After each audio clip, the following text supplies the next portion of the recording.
Hello, hello, hello, hello. Are we? I think the music might be a little loud. Let me go to 5%. I wish I could have more fine control of the volume, but here we are. All right. YouTube thinks we're streaming. Twitch streams. All right. Welcome to Code Hangout number 247.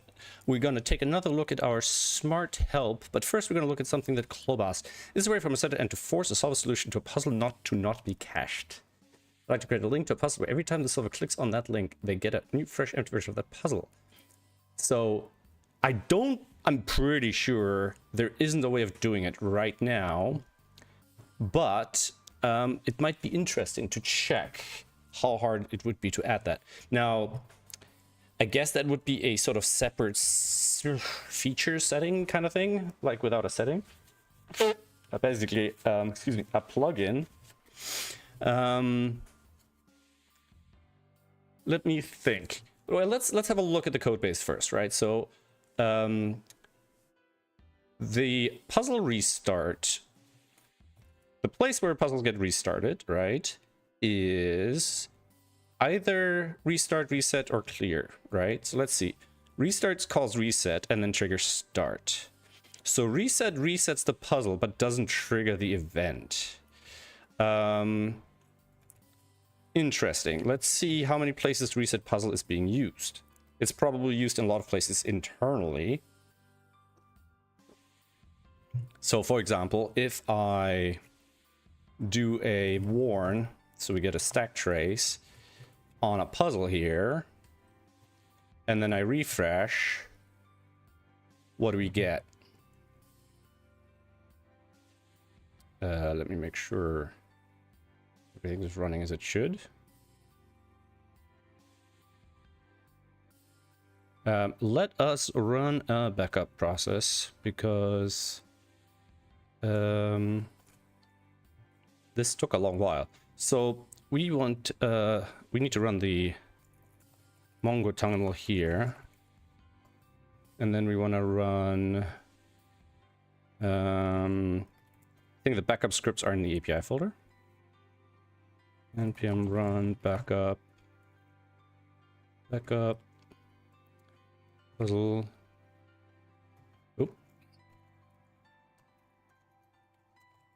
Backup dash puzzledb dash aws.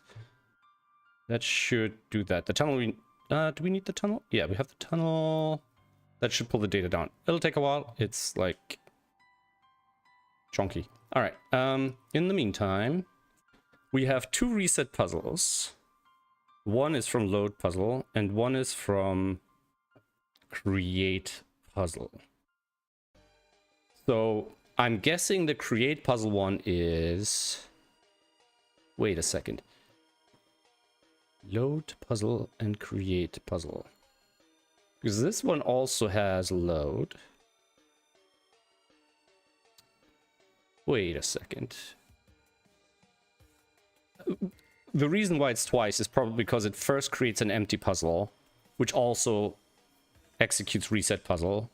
And then when it loads the puzzle, it also does a reset puzzle.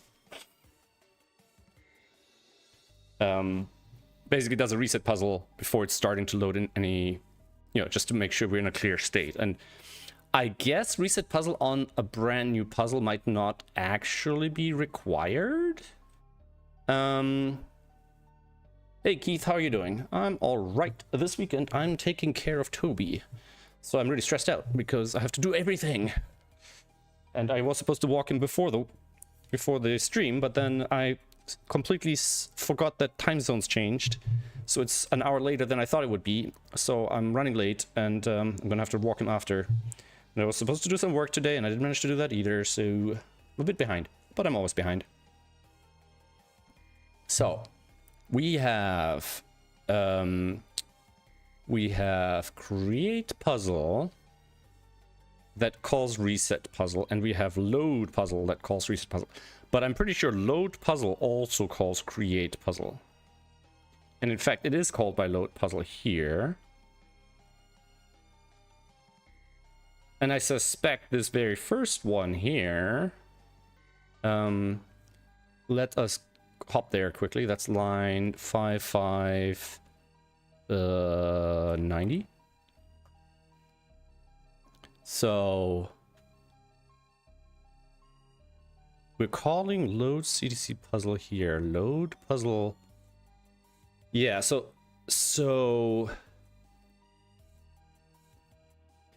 I'm guessing. Wait a second. Why do we get a load puzzle here? 1 second. So if we have a console warn load puzzle here, and then we refresh, what happens? So that's the initial. Oh, so the first reset puzzle is already after the load puzzle. Then where does the second reset puzzle come from? 5858. So that's the same line in the load puzzle. Reset puzzle. Load puzzle, create puzzle. Ah. Okay, I'm guessing what happens is... Alright, so if we go back here... So, load CTC puzzle, hits load puzzle. Eventually we get create puzzle, which gets called from... create puzzle. Convert puzzle. Calls create puzzle. And the second reset puzzle comes also from load puzzle. Ah, wait a second. So the other load, so wait a second. Okay, load puzzle. Where's load puzzle? Here. So load puzzle, which basically sets up. Okay, it's a bit of a misnomer, and these are some of the oldest pieces of code. So load puzzle basically sets up all the basic structure of the puzzle, and eventually also loads the actual. Well, actually, the features of the puzzle get loaded later or earlier. I'm not even sure, but it'll set things up like the rows and the columns and all the basic stuff, right? So it eventually runs. Well, it starts off with creating the blank puzzle somewhere, which I'm guessing is the create puzzle call in... Wait. So wait, load puzzle. This load CTC puzzle. Load CTC puzzle. Load CTC puzzle. Ah, so.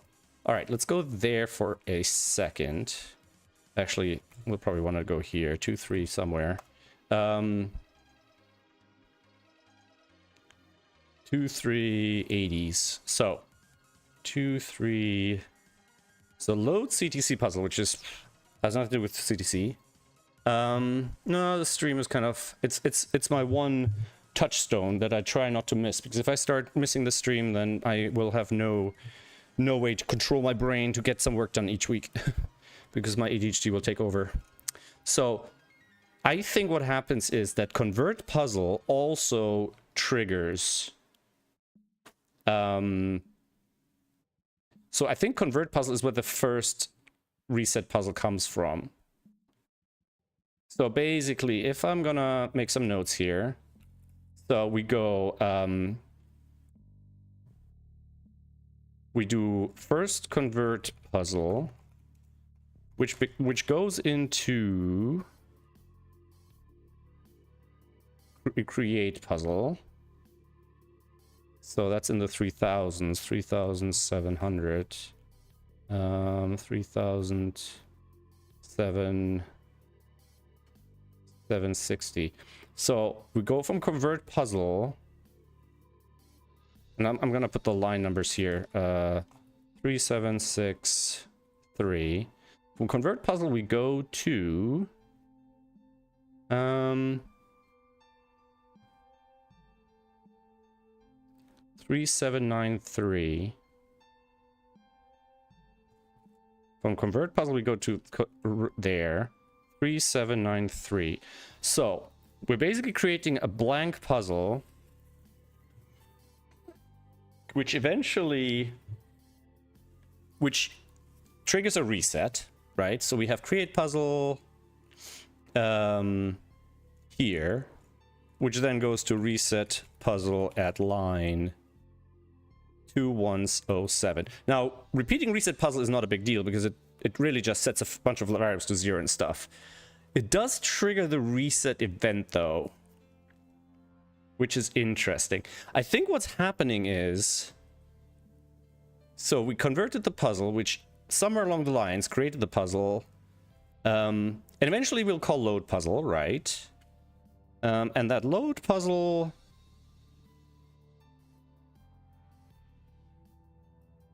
wait, that's the wrong load puzzle.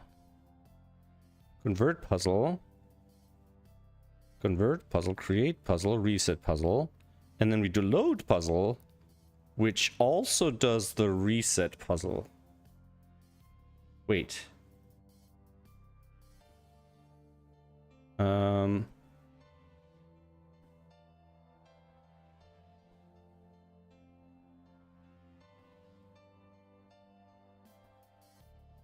So 2190. 2190. So then, and this is all happening inside load to CTC puzzle. Load CTC puzzle, right? And then we'll do load puzzle at line whatever, wherever it gets called from, which is 2282. And then that goes to 2190.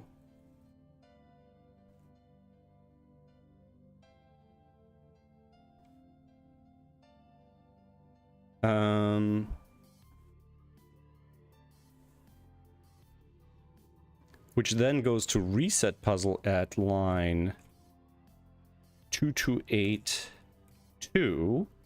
2282 here. And reset puzzle is then is called the second time here. So so the question is, do we ever, because I'm thinking like, can we skip one? Can we presume? But the thing is load puzzle ever called without the create puzzle first? In other words, could that ever get called with a puzzle already loaded where we don't create it first? I don't think so. Unless it gets used for like resetting. Yeah, I don't think we really need to care too much because it's not an expensive operation. The only thing I care about is that it's firing events potentially more than once. And that's exactly kind of what we're dealing with right now, what we worry about. Okay, before I get too deep into that, so reset puzzle is really the one we are concerned about because that gets called twice. And what reset does, it starts the puzzle over, but does it care? So actually what I care about is what happens when I press the restart button. Really? I'm sure it gets to reset puzzle, but from where? From restart puzzle. So we have restart puzzle. Let me do a warn here as well, because I'm guessing that gets called also more than once. So if we reload the whole thing, how many restart puzzles do we get? Reset. We don't get a single restart. Ah. Okay, so the restart puzzle is the manual trigger. Okay. So I'm guessing that is used elsewhere.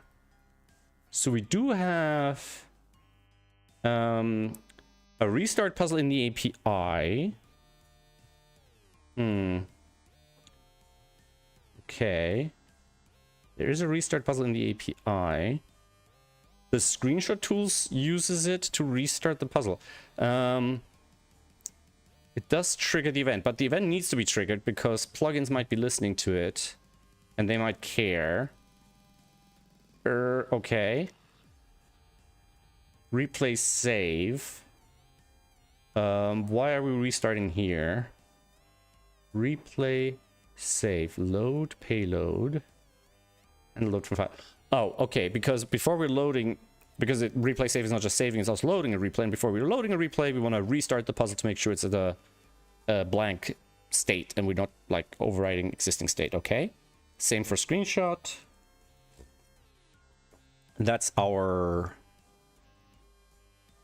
this.puzzle.restart. Where's this? Okay, that's the actual restart puzzle button. So I'm guessing that's 3632. Yeah, that's this is the actual. What's it doing all this? Oh, okay. So this is, I think this is, and I should probably mark this better. But basically, yeah, I'm saving the progress, one level deep of progress if you restart, so you can undo a restart, but only one time. Okay. What else do we have? We have, that's this one. We have this restart puzzle. Handle option selected. That's from the dialogue. This one is, oh, because I have a restart puzzle on the app and a restart puzzle on the puzzle, which is all right. And then we have another one here, which is from a testing framework. Okay, so that is, so there's nothing there that would let us trigger the restart from a setting per se. So there's no built-in way of doing that. I'd have to build it from scratch.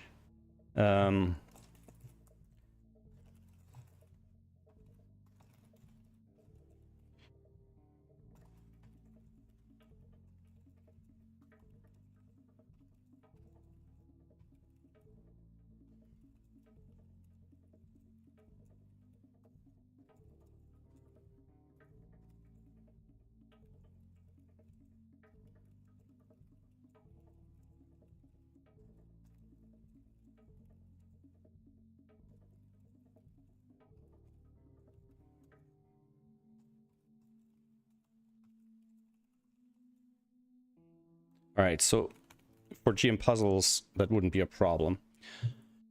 Okay, I'm gonna add an answer. I'm gonna do this like this. Q a no built-in way, either new feature or API via frame. All right.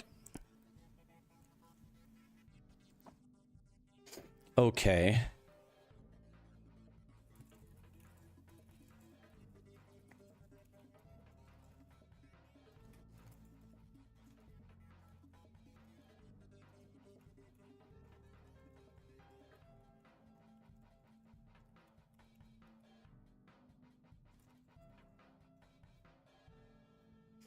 All right, so let us then look at let us first look at all the changes we made and revert them. And then I'm gonna continue with what we've done last 2 streams. And please be aware, there will be spoilers for something. So if you don't want to be spoiled, any surprises in the near future, now is the time to close the stream. Oh, my nose is tickling. 1 second. I apologize.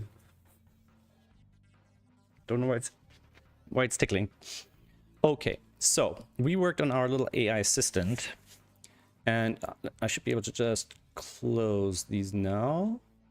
And this, and this, and this, and this, and this, and probably this. All right, so we had some basic functional last time. So if I press this button, it'll, for example, animate through the Fistomephal ring, right? So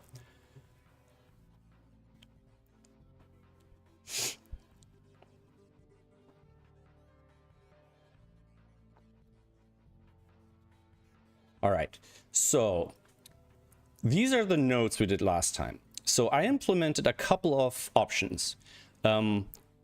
These are basically little animated directions. So we have a couple of flaws, right? So we need to block input. So let's see. So current flaws.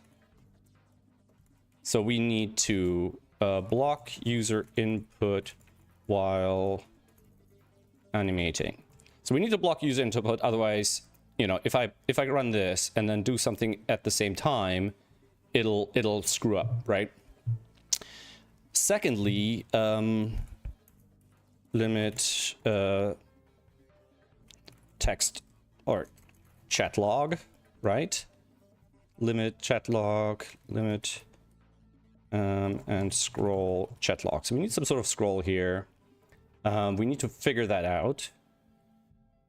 We need to, I think we want to integrate interactive controls. So integrate inline controls.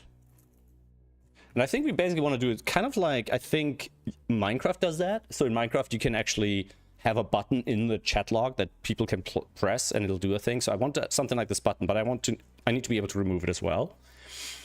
So I think first I want to, now that I have these two test cases, I want to make those work smoothly, just as a sort of general framework, right? Make it easy to implement. And then we'll implement, like we'll think about, before we implement anything else, we'll think about the actual flow of the real hinting mechanism, because these are really sort of the quote unquote joke ones, right? So let's see how that, what's happening right now. So we have app do press digit. I think I want to, I didn't refresh, I think, because that logging shouldn't be there anymore.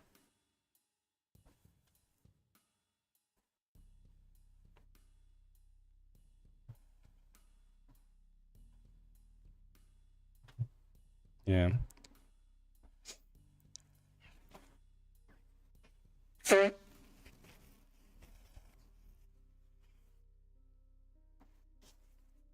Yeah. One second, I'm just gonna reply to Clover. As an aside, the progress is tied to the puzzle ID, short ID, and the same puzzle with two different puzzle IDs will track progress dependently.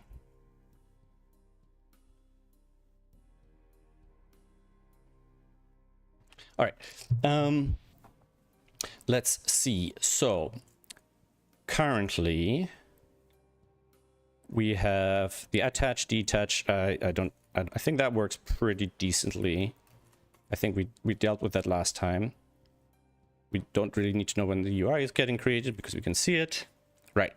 So when I press the hint button right now, it outputs the cells, which we probably don't need to do right now. I don't know why it's doing that even. Boom, and we don't care about that. So we have the right text, picked action. So we are somewhere, we're picking action. Here we go, trigger hint. So here we're gonna do trigger hint. Then we have we're picking an action, and then we're just executing. So, and the actions are these little scripts. So probably at the moment they're just a single function. We probably want to have something like pre-action, like start action, end action, or something like that. Trigger hint. We'll probably do an execute action next. Get action clear. Do undo action handle. Blah blah blah.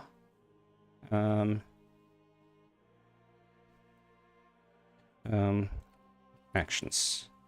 So handle action checkerboard, which was just renamed. And actions are probably the wrong. Yeah, hint actions. Let's call them hint actions at least. Hint actions.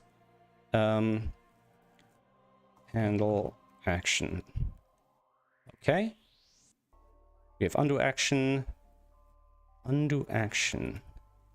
I think these are kind of action helpers. All right, so we'll probably want to have something like hint action helpers or hint helpers, right? So we have clear tool. Oops. Yeah. So everything that's used in here. So we have clear tool undo action that goes into here. And then the actual action handlers, we have get action. Get action. Is that actually used? Ah, no, I don't think that's used anymore. So what was get action? I think this was the thing that I was trying to do last year. I don't think that's currently doing anything. I think here I was just experimenting with doing some stuff. All right, so underscore, legacy. So we have trigger hint. So we want to now we're gonna have a p execute hint action async function action name.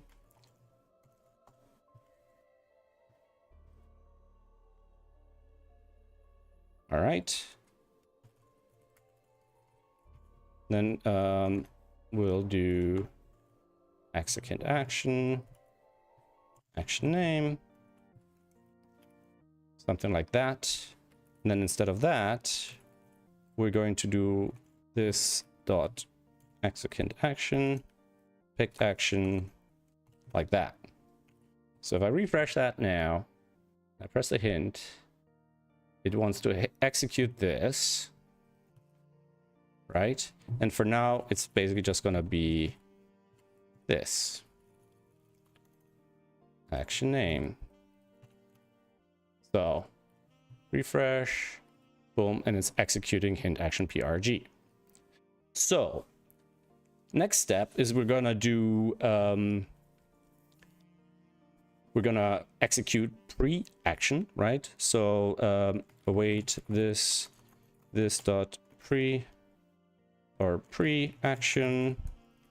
I guess we can pass the action name in, although it shouldn't really be action dependent. And then we'll have a post action. And these functions will literally just clean up and deal with certain things. So we're just going to put that in there. Pre-action, like that, like that, like that. And we'll have a post action. And they will be responsible for maybe clearing out what's in the thing, in the chat log, and blocking the input on the page, blocking input. The input blocking will probably use something similar that the dialogues use. With the dialogues, like if I open this dialogue, I have this overlay, right? Let's see, I don't know if I want to hijack that or just build something from scratch quickly. I'm looking for my framework. One second.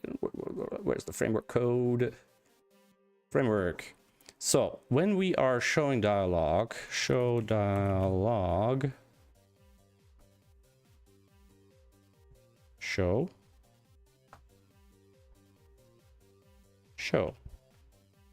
Why? Sometimes the search just doesn't work and I don't know why. So when we're doing show dialogue, it creates the dialogue overlay element. If I do framework dot show dialogue, and then I say something like this, we get this. Because I'm thinking we could potentially hijack that and just restyle it, because I think these can be styled. And we can capture the console. I think we can block the cancel, right? So on cancel.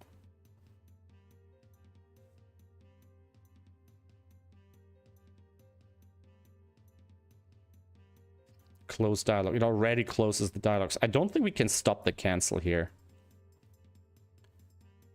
Because I was thinking like maybe we can just reformat it and so on. Wait a second. Is there... Handle, cancel, dialog, cancel. Overlay element, handle, dialog, cancel. If event stop around. If event phase equals to parent default on cancel, close dialog, cancel. False on cancel. It executes the close dialog before the on cancel happens. I thought I'd added something in the past, but I guess we don't, because it's just for dialogues. But really all we kind of need is this, really. Like if I just create that, let me get some JavaScript going here. More JavaScript. So if I say framework.create element class name dialog overlay optional overlay class, that's like an extra add-in. So if I just do this,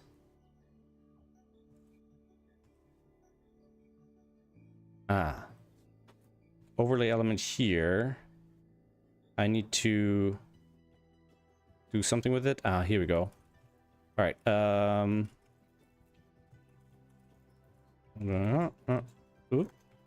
We'll do this, and then we'll do this if I don't fat finger everything. So if we execute this,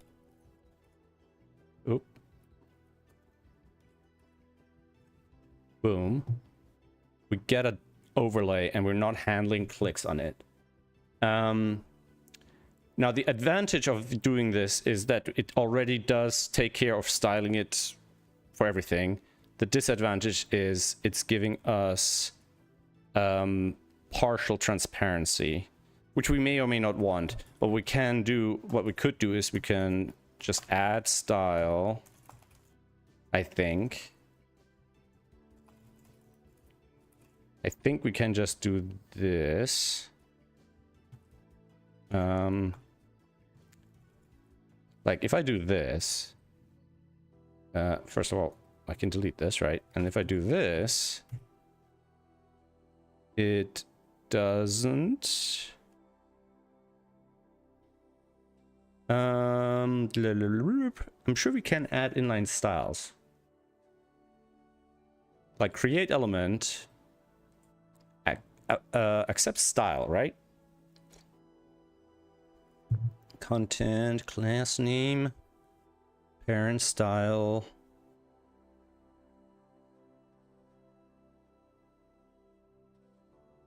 Background color. Okay, maybe it needs to be a regular syntax, not converted syntax. If I do this,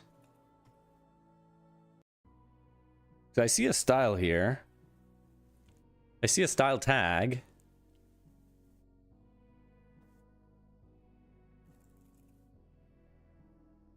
Style, option style. Style.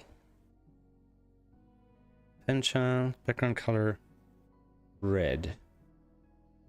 Style, background red. If I just do this, let's delete these. Oh, I don't know why that came up. It's not getting us background red.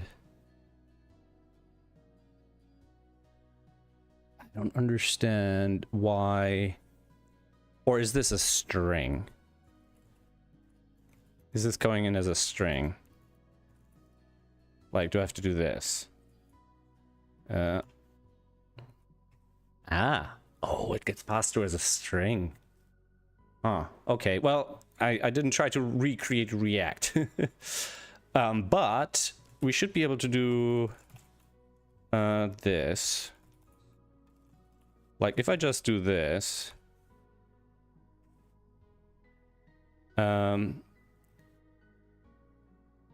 But it doesn't block. It doesn't block input. Really? Well, I guess user events none? Or is it pointer events?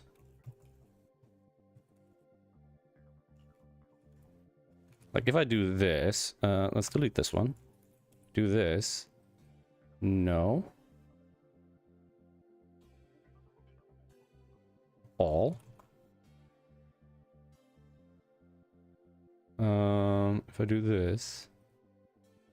CSS prevent click through. Oh, we have to capture the event. All right. So if I do this, that, and then I'll do .add event listener. Now, we probably want to capture not just click events, right? So I'm guessing the where is it? The on cancel yada yada handler. Where is it? Handle on show dialog, overlay element, add down event handler, F handle dialog cancel. So I think this is a constant that contains multiple. Ah, no. Overlay. Ooh, wait, what? Overlay element. Remove down event handler. Remove down event handler.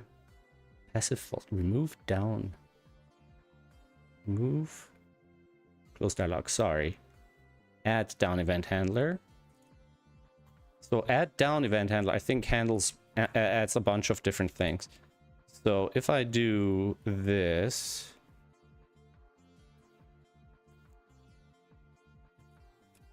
And we'll do function handle overlay click event. Do this.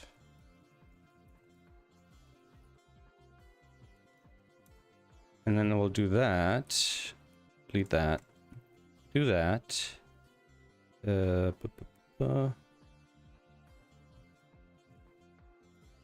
We'll do that.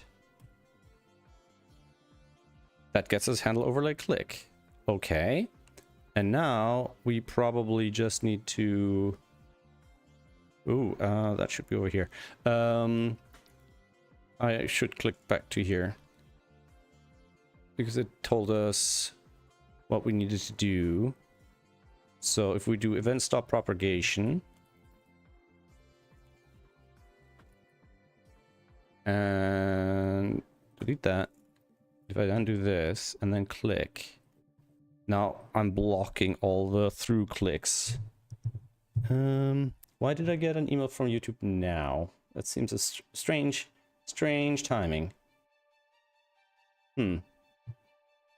All right.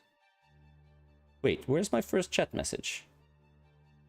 Oh no, there it is. Okay, I'm seeing it. Did it go through to Twitch? Yes. All right.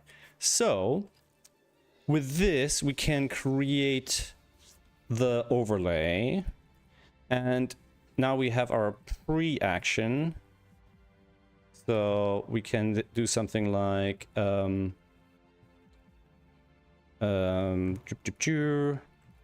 this dot overlay element equals that. All right.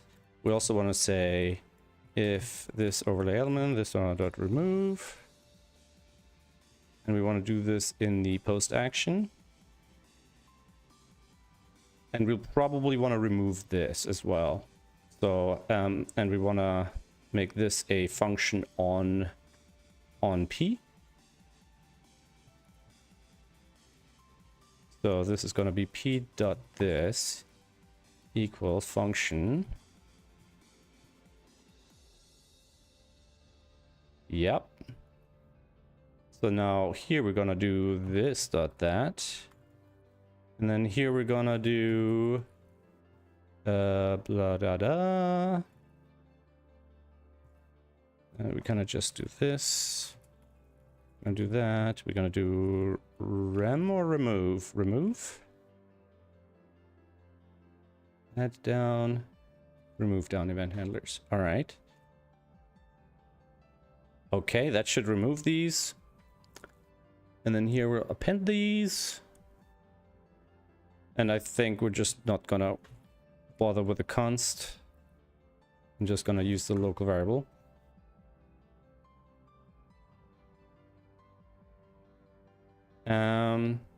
So if I now do this and I press the button, ooh, and I broke something. Ah, I duplicated that. All right. So, oh, yeah, I think because there's an error, it disables it. Let's try it. Boom. So while this is happening, I can't interfere with anything. And then afterwards, I can. Okay, cool. Cool. That's kind of what we wanted. So that's taking care of that first issue we had. The user interaction. We want to limit scroll. So I'm guessing I almost want to limit this dialogue to just one. And I'm thinking later on maybe we'll pop it down. So kind of like have it overlap the puzzle if necessary, but then have a control that the user can just collapse it and it'll just show the last line or something.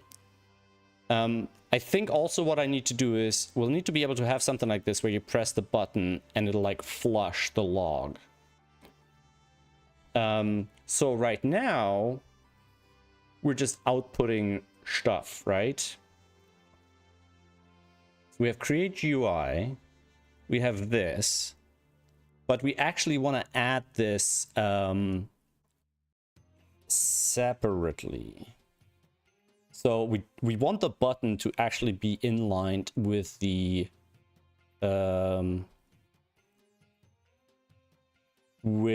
log. So let's change this to chat log. The get text is probably not something we're gonna need. We're gonna change this to write log. Yeah, write log, I think. So we're gonna do this. We're gonna probably wrap these later that the timing is more global, that like all chat messages get some sort of timing thing. I think we can delete these now. So let's see if we just broke it. Okay, so basically what I want to do now is I want to make the button be something dynamically added, which means instead of adding it here,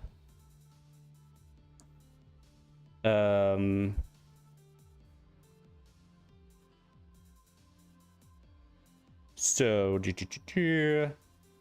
we have something like this, and this isn't in here anymore. In fact, I think the text style here, I think we need that for the CSS, or at least we definitely want like a second wrapper in here. So instead of text, we're gonna call this chat log. So we're gonna put that in here. We're gonna put this out of here for now. We're gonna call this chat log.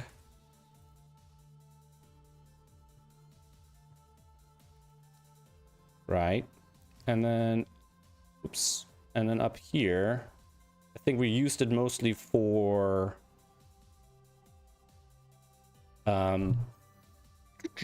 so the icon might go back into like the corner. Okay, let's see what it looks like right now. So I think we probably want the icon back in the corner, not necessarily on the button. And I think that's how it used to be. So we might be able to just put that up here. I think we had an icon, AI icon. So if I say diff class equals AI icon, something like this, and we refresh that. We see the sparkle here. And the chat log, we want to have a min height 1 rem, I guess. So I can, and then dot chat log. I think we'll spread these out a little bit, even though it's a little awkward since this is like in a long string. Min height 1 rem. I'm gonna give it a background color briefly just to see exactly where it is. And how I manage paddings and stuff. Yeah. So we no longer want this weird padding. Like, we don't want this. Padding. Top, right, bottom, left. So what about this? Okay. We do kind of want a bigger one on the left, so we have space for the sparkle icon. And the sparkle icon, do we know how big it is? Is this exactly 56 pixels? 56.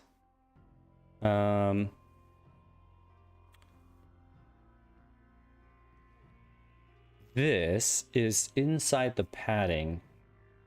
Is that what we want? Position absolute. It'll have the padding. We'll probably don't want that. Like if I say top 0, left 0.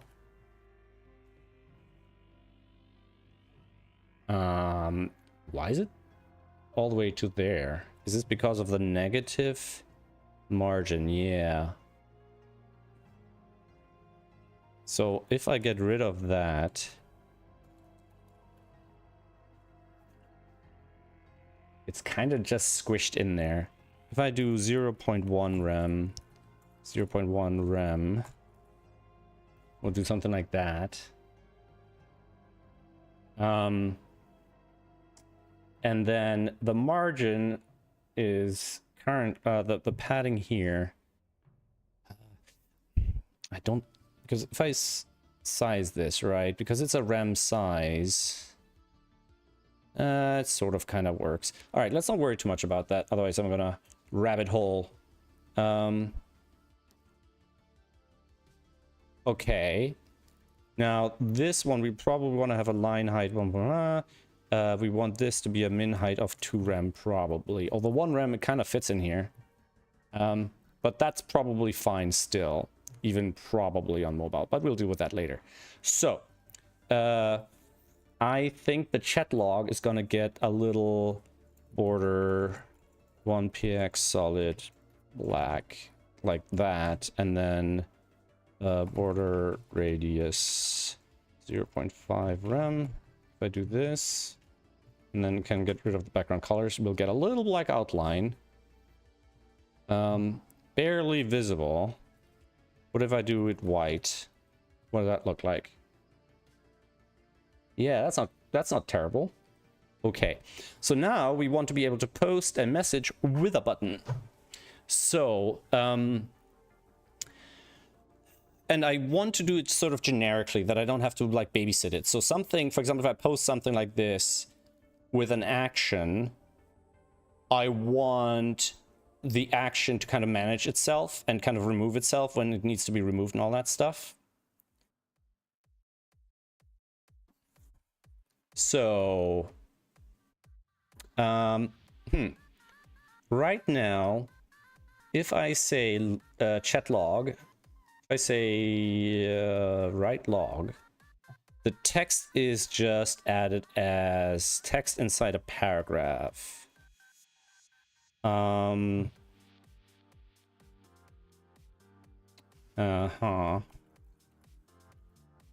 Text HTML for end.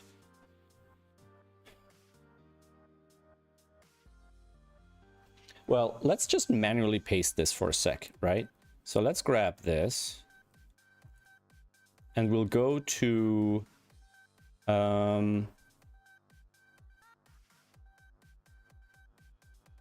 well, actually this is the place right now. Unless, wait, show GUI. Oh, create G. Attach element, create G.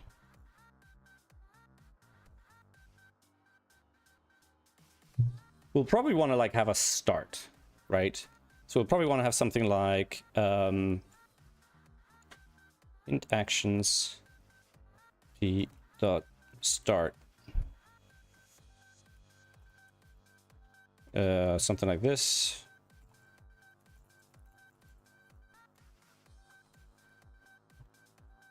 Right. So we're gonna do start assistant. So we have a place where we know this is actually gonna be happening. And then we'll just do start assistant after create GUI. Then we don't have to guess where this should live. There's a much more reasonable place. So we get to start assistant, right? And then we'll just manually do this for now. So I can get it out of my head and I don't like weeble wobble, wiffle waffle and all that sort of thing, right? So we'll call this log element, not chat element. Makes more sense. Log element. Log element. We'll just do this for now. So log element is this, and then log element. Ooh, did I change that? Yep. We want to write this.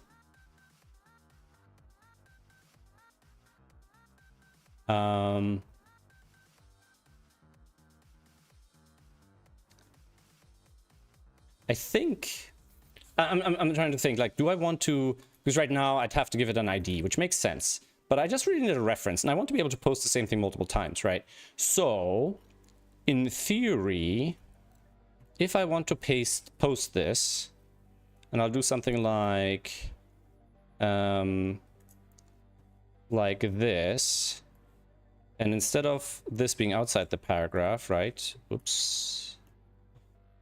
We'll put it inside the paragraph tag, like that, right? Oop. Oop. Like that. Like, and we'll just call this HTML for now. Keep it simple.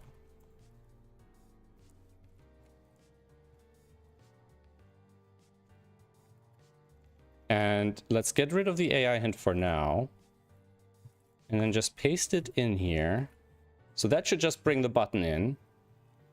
Okay. Text is not defined. Ah, I don't know why I copied that. Okay. And the button styling here, left line height. So I think position absolute doesn't make sense now. Ah. Now, why is the line so weirdly aligned? It's because of the paragraph spacing. We'll probably want the chat log to have a padding of 0.5 rem, which I believe shouldn't double up with the paragraph spacing, except it does. Is that because the paragraph has a margin instead of a padding? I think so. If we do this and then just make the margin 0 for now. Okay. The button is kind of inset. So we have a margin here. The paragraph... Wait, the paragraph has what? The button has what? Oh, it has a left. That doesn't make sense. We're gonna have margin 0.5 rem. Except that will put a margin either side of the button, which is fine. Kind of like that. Yeah, that's not bad. And then we have a kind of even spacing all the way around. All right. I wouldn't mind collapsing that though. But we don't know yet how the button is generally going to be used. We might have to do like special buttons. Well, I want to go too deep, right? Like maybe we'll just have this one type and that's it. So, and now obviously pressing the button doesn't do anything. Now the question is, can I retrieve the button, right? So what I want to do is, I want to get the last thing added. So I want to do basically this, which gets us what's in the chat log, and then like CSS select last child, right? There should be a last child. So if I just do this, last child button. Right. So then I can say const btn el equals this. And instead of that, I can just do this. Boom. You see, that's kind of why you don't. Ah. Can I can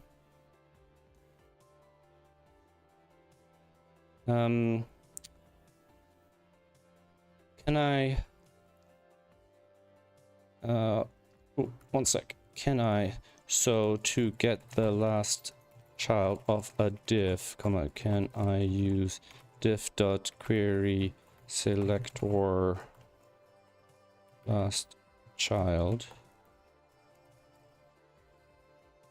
Basically, if I don't have a reference element, yes, you can use, but there's a very important catch regarding how it works. When you code the last child, the one parent element, it doesn't just look for the last child of that specific parent. It searches for the first descendant at any nesting level that happens to be the last child of its own respective parent. It is much cleaner and faster to use the last element child property. Last element child. If you must use creator to ensure you only target direct children of your div, you should use scope pseudo. Okay, so we want to do colon scope and then last child and then button. Something like that. And then we can output this, and then that should be our little button element. So, yep. And then we can do a add down whatever. Add down handler.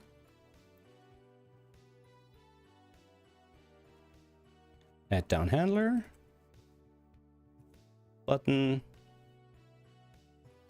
Now, the button handler is this.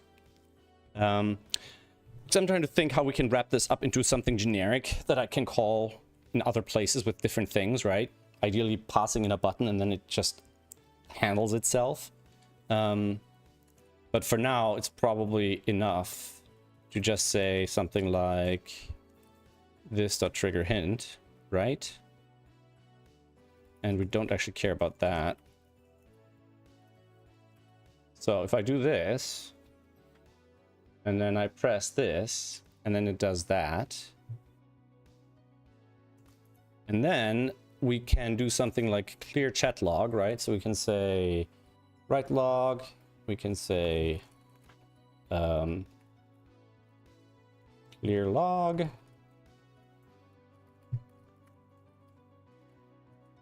Something like that.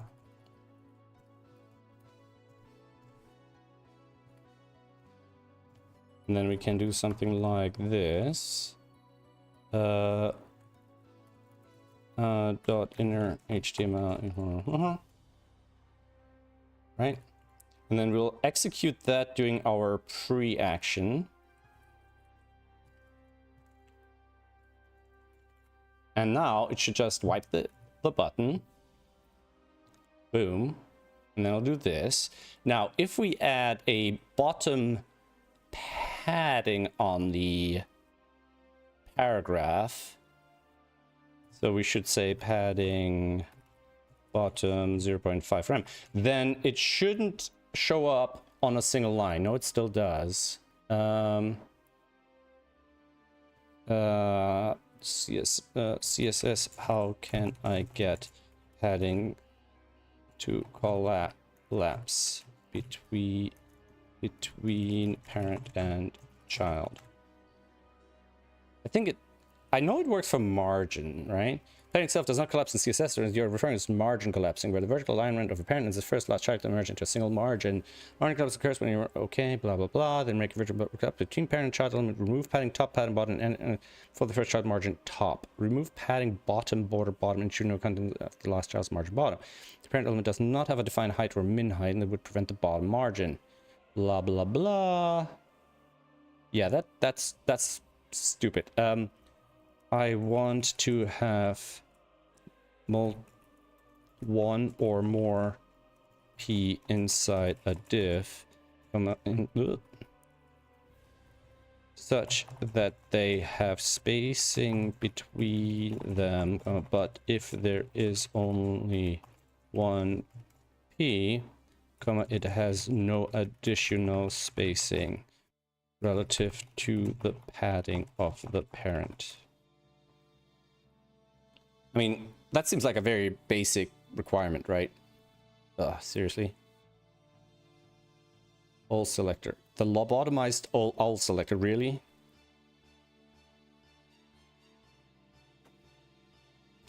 I guess we can make it a flex box. All right. Display flex. Flex direction column. And gap 0.5 rem, and then we have no margin or padding on our paragraphs, right? So that should just get us this, and then that doesn't do it at all because I misspelled it. Tag? No, gap. Wow, my dyslexia is hitting hard. All right. Yeah, that's what I wanted. Okay. All right. I mean, we probably could have done it via line height as well or something. So, and then we'll probably add a line with ready, another hint, and maybe another hint button or something like that, right? Yeah,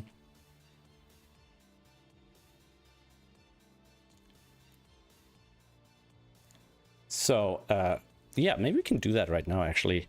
We'll do a start assistant.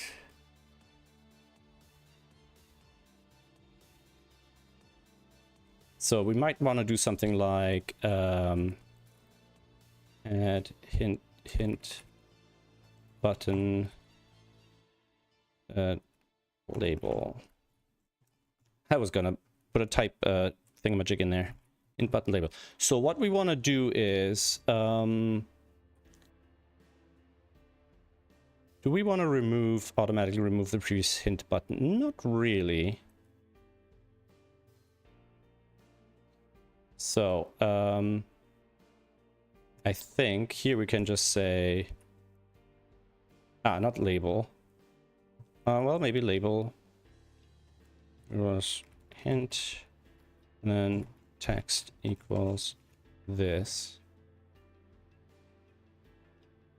So text goes here, label goes here. And then we'll do this, and we'll just say this.add hint button, like that. And then over pre-action, post-action,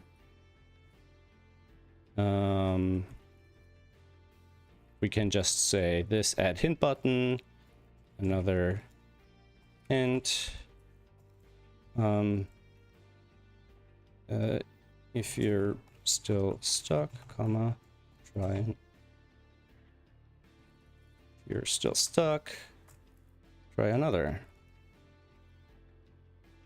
All right, so we can do something like this. We'll press the hint button. It'll do its thing. And then we do another hint. Now, interestingly, this happens after this, and I definitely don't want the spacing on the left of the button after all. So where is the button?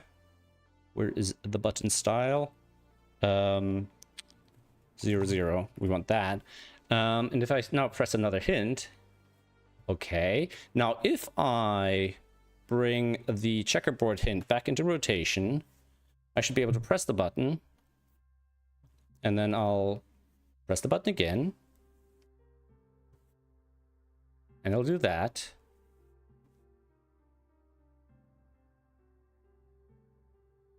Cool.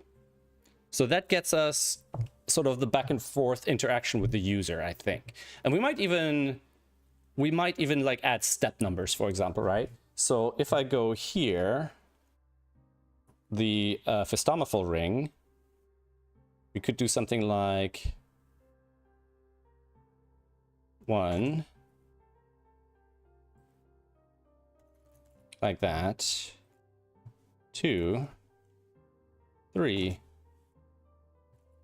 sleep, 2000. Now, the undo steps might now be part of... So we might want to return the undo steps and then do the undo here. So we might want to do return undo steps. Return undo steps. I wonder actually, because maybe we don't want to undo certain things. Well, I guess we could just manipulate the undo steps and return 0. So pre-action, post-action, execute action. So we can say let undo steps equals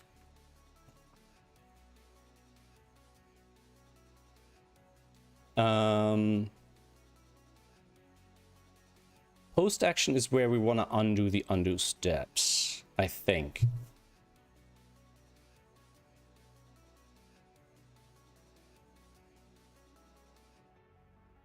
We could also just set the current undo, like we could make it a, like we are on an object here, right? So we could do something like this dot undo steps equals 0. And then we could do this dot undo steps, right? And then instead of just returning them, we'll actually just use that. So we'll just say this dot undo steps plus equals 3, and then undo steps becomes this dot undo steps,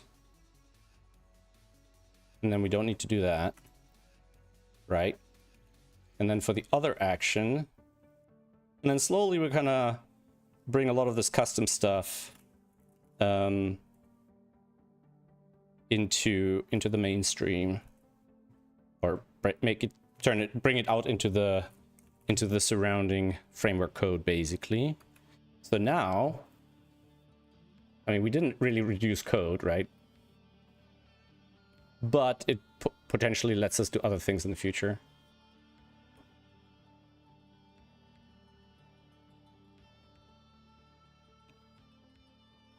Right.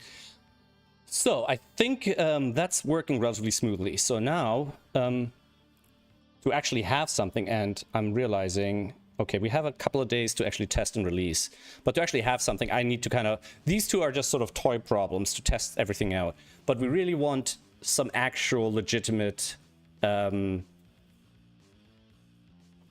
hinting of some sort, right?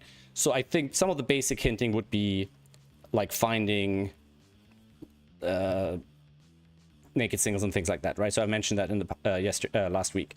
So there is a solver here, and the solver does things like finding singles and so on. Let's see if we can actually hijack some of that code. So I don't think the solver exposes a lot of stuff. Solve singles, like it can just solve for them.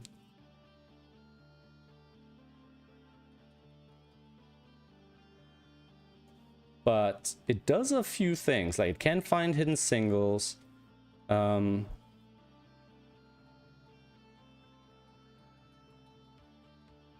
Because the solver object that it creates,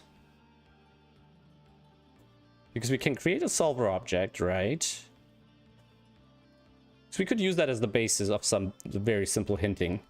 Because I don't mind having it like actually legitimately find some basic things, right? But it really just exports find solutions, I think. So it returns all of these, such as find solutions, update can, show state, find hidden singles. What does find hidden singles return? Hidden singles. Huh. Does it now?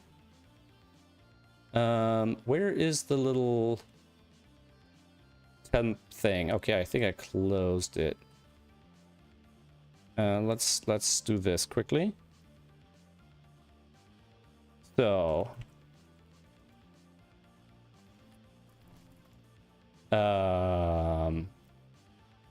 we have a create solver. Now that obviously only works on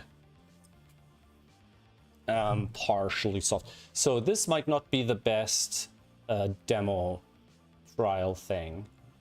So if I go New York Times, go a couple of days back, go for like an easy one, and then open that in locally, right?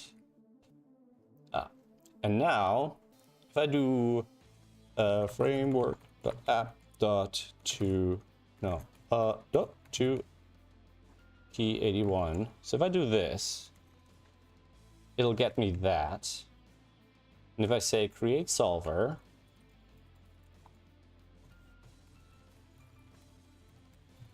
right,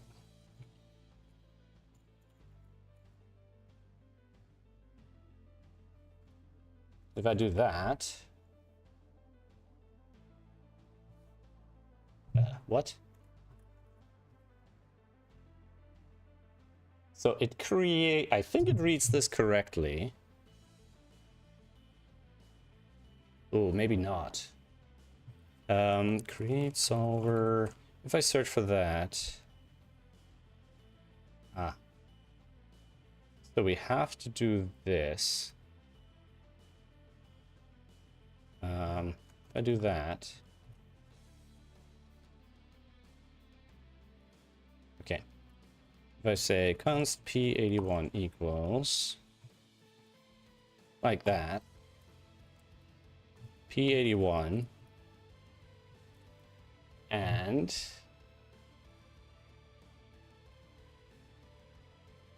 now I think it'll do. Huh? Oh, okay. No, maybe that'll work. If we do solver create solver,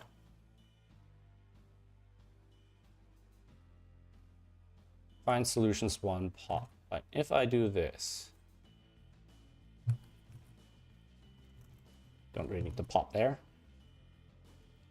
And we run that. Okay, it actually just solves it. But that's not what we're here for. So the question is, can it do find hidden singles? So if I do this, it doesn't return any hidden singles. Okay, well, the solver doesn't just do hidden singles, right? So find solutions, find solutions, find next solution. Find next solution does what? It'll do solve singles, which does what? Find hidden singles. But if there aren't any, okay, no singles to solve. Then what does it do here? I think this is just for updating progress. While val count is cells runner, push puzzle, okay. Save puzzle, find next solution, save puzzle. Solve singles. How? Because we have to update candidates first. Is update candidates exported? Yes. So if we do update candidates first, and then do find hidden singles. Ah, so it says there's a hidden single 9. 1, 2, 3, 4, 5, 6, 7, 8, 9. Why is that a hidden single? There's no 5 here. So that feels like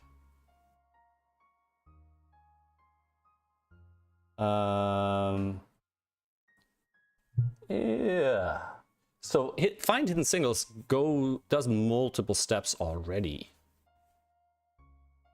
Like it finds very hidden singles because the fact that this is, so does this do multiple rounds? I think it might do all digits, like, so basically if you find all the hidden singles until you can't find any more hidden singles, that's when you get a 9 here, because I'm guessing that it excludes the 5, because like, okay, there's a 5 here, so there's no 5 here, no here, there's a 5 one of these two.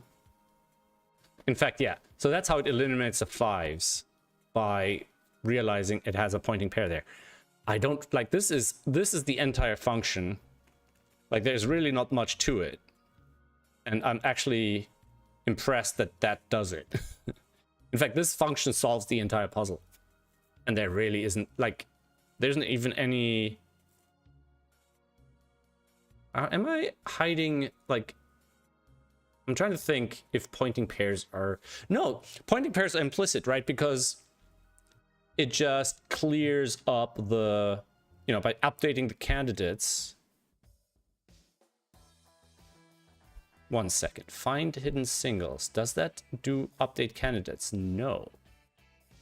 It's just this function. So we updated candidates once, which gives us this puzzle 729 representation, right? Which is just like 9 81-digit puzzles stacked on top of each other. Like all the 9 candidates, right?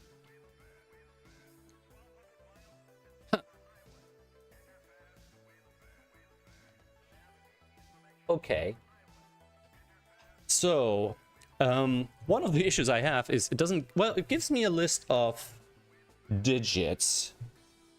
You know what? We could make a screwy kind of hint system out of that, right? We could say, and one thing I don't like about it is that this is likely to not work on blank puzzles and variant puzzles, right? This only works on classics. So it might not be a good candidate because it might, as a joke thing, it might never really, or not trigger very often, which means it'd be a lot of work for very few, you know, as a proper hint system, sure, you know, people will dig through all the different options. Because I was thinking like, oh, we could say, all right, as a joke, instead of hinting, it'll literally say, that's a 9, can you figure out how, you know, that kind of thing. But then we're better off just going to the solution of the puzzle, right? And we'll probably want to do some things like, if the puzzle doesn't have a solution, the AI just like complains and stuff like that, right? It's like I'm not a human, you know, what do you want me to do, that kind of thing, right? So we might just start from the solution and pick a random cell, a random blank cell. How do we get a random blank cell? Good question. If I say framework.app.getCell, no, puzzle.get. All right, let's add a new action that we can test. So we'll disable this action, and we'll create a new action. Hint action digit for now. Right. Now we'll just do something like this.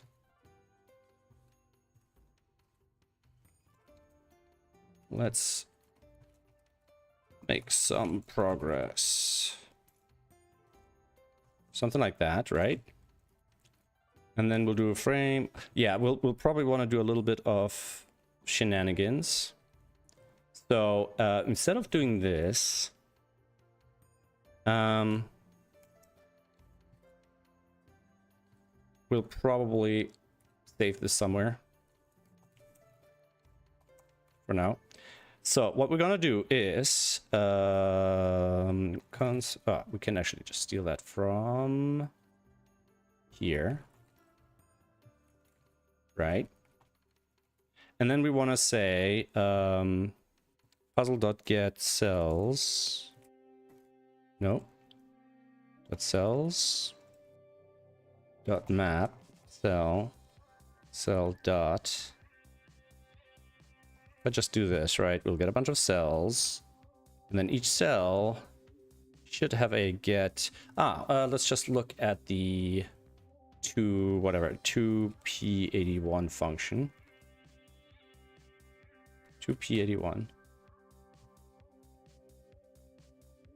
Puzzle.2p81 equals get val. All right, so console log puzzle dot cells dot map c dot get val. So if I do this, put that in here. My nose is itching again. We get this. So what we can do is we can find all the undefines, map them up with, and I think we can do the same thing here, and then compare it against the solution, right? We could even do something like try something and then it just tells them if it's wrong, right?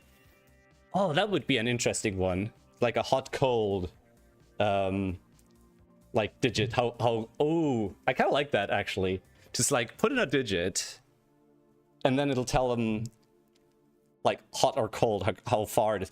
Oh man, that's actually not terrible. Like this difference between the digit, and then we have a color scale. You could color the digits in or something, right? All right, we'll look into that in a sec. So, or it could be a traffic light thing, right? Like red, green, and blue or something, or red, green, and, or just red and green, right? Interesting. Let us think about this for a second. So that gets us the cells, right? We also do puzzle solution.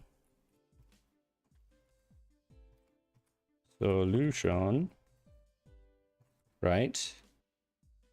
Oh. Frame work dot app dot sol dot puzzle dot sol as solution.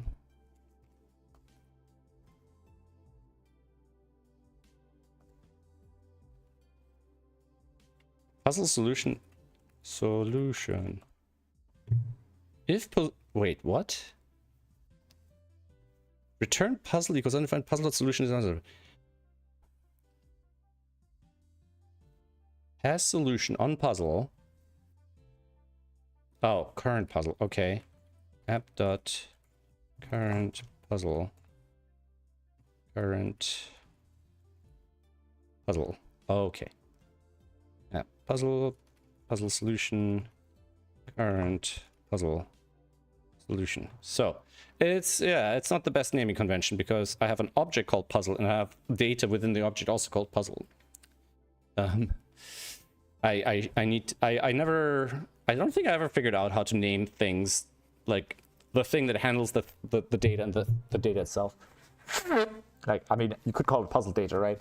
But I use the data postfixes usually for more strict things like data over the wire, that kind of thing. All right. So we have a solution. We have that, right? So we can find a random cell here. So we can say const unsolved cells equals cells dot filter c get val c idx get val not equal to solution idx. Like if I do this, I should get an array of cells that haven't been solved. Now, filter like that. 81 cells. Interesting. Let us just loop through this for a sec. So if I say for each, and then I'll just say log idx this, that, and then that. Right, and if I output that, what do we get? Undefined 3. Oh, okay.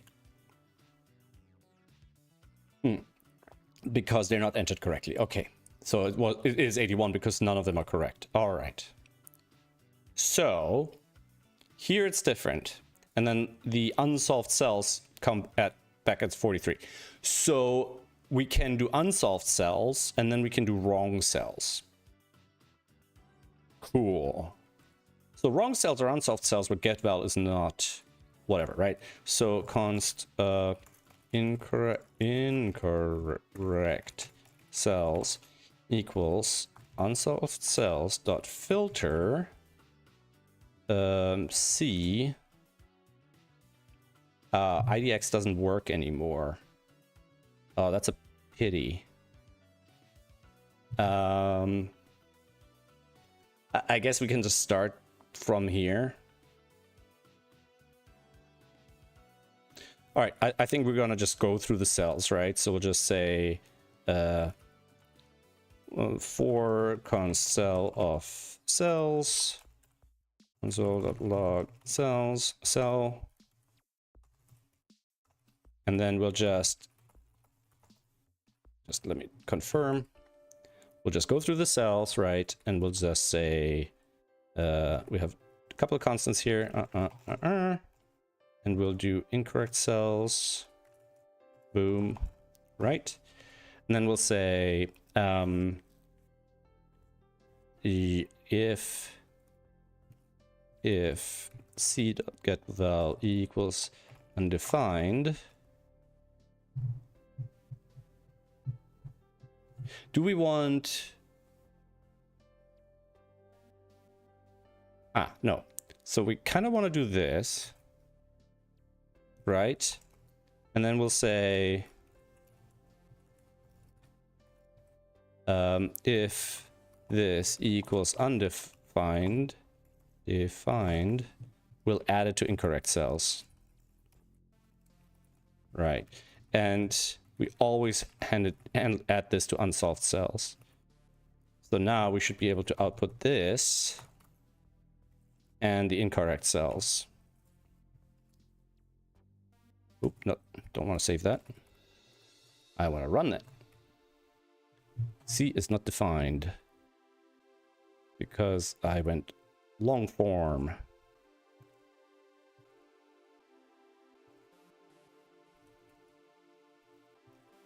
So if I do that, we don't even need cell here.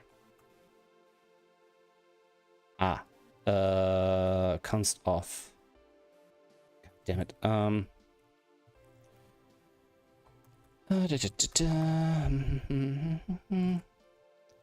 Can I do... let me just do a stupid for loop. No. I can't decide.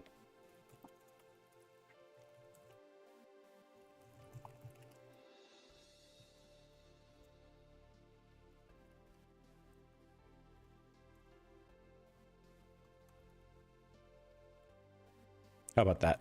Is that gonna run?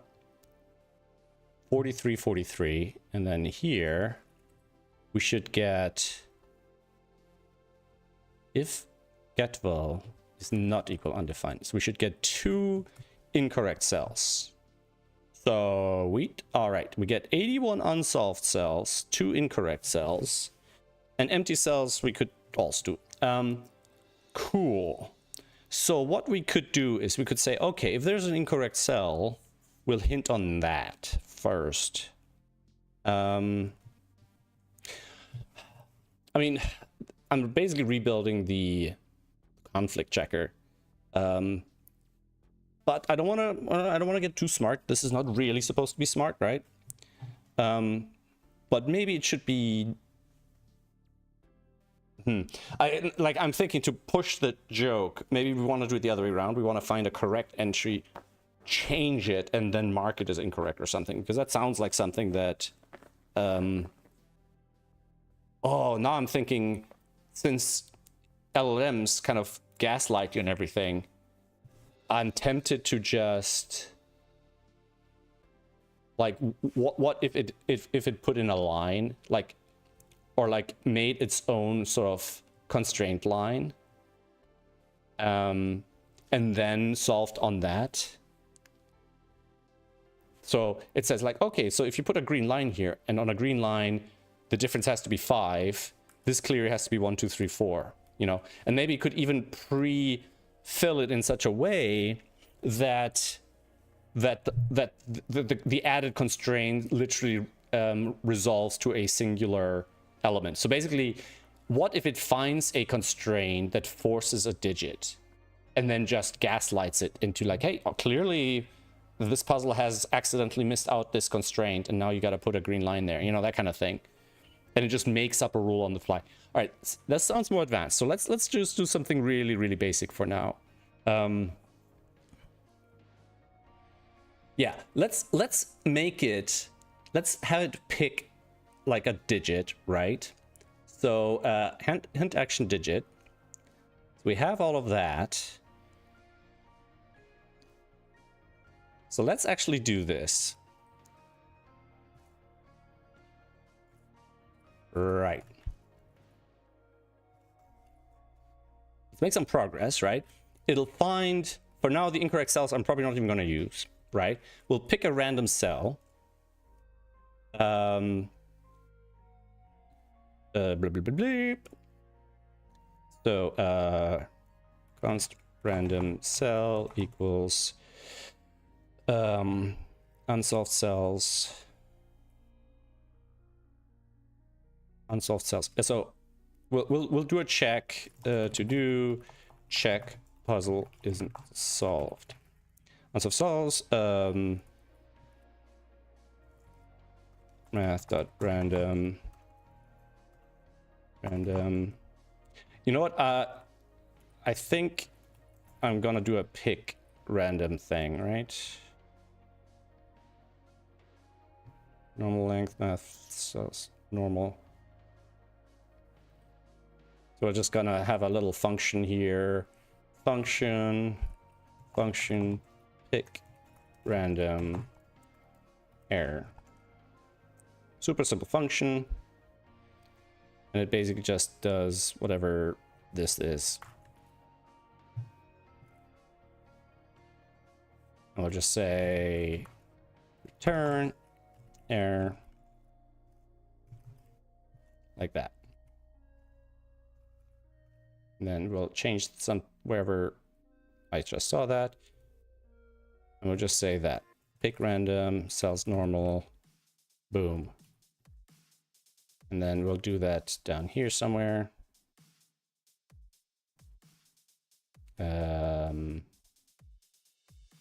Nope.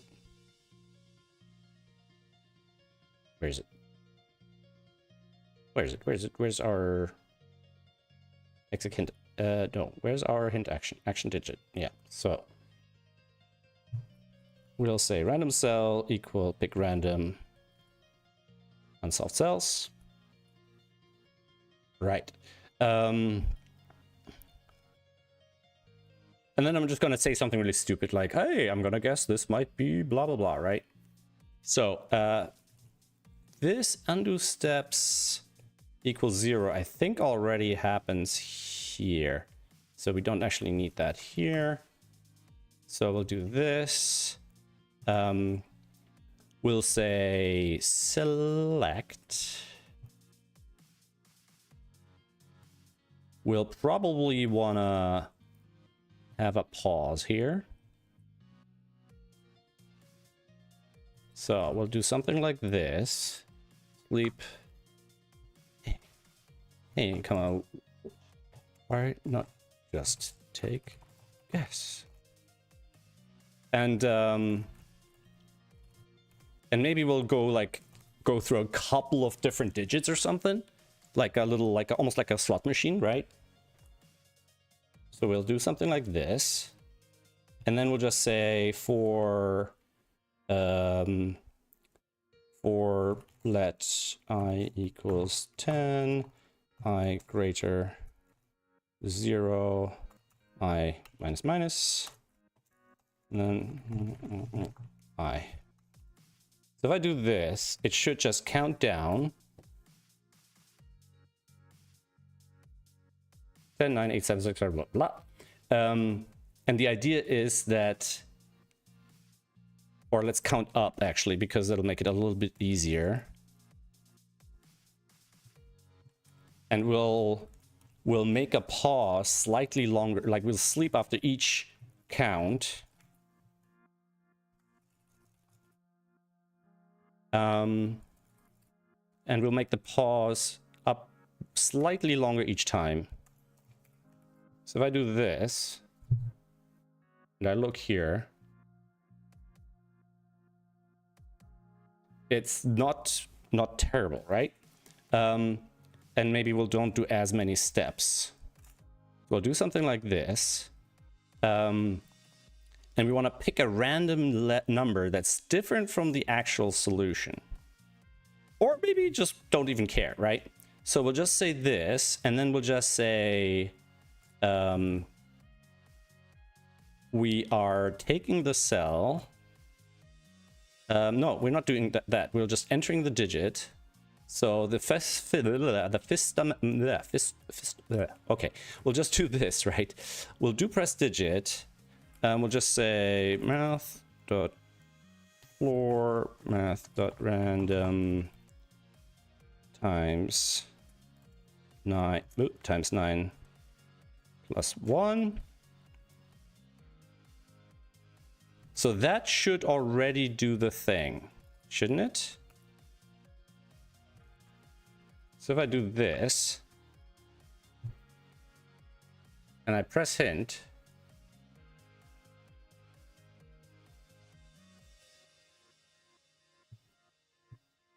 maybe we'll go to 10.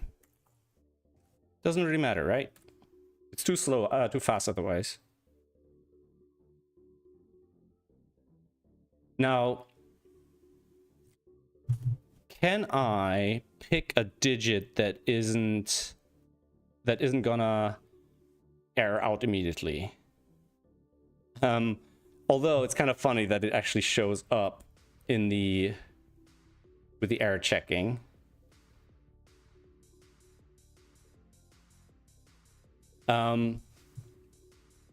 The other problem I have is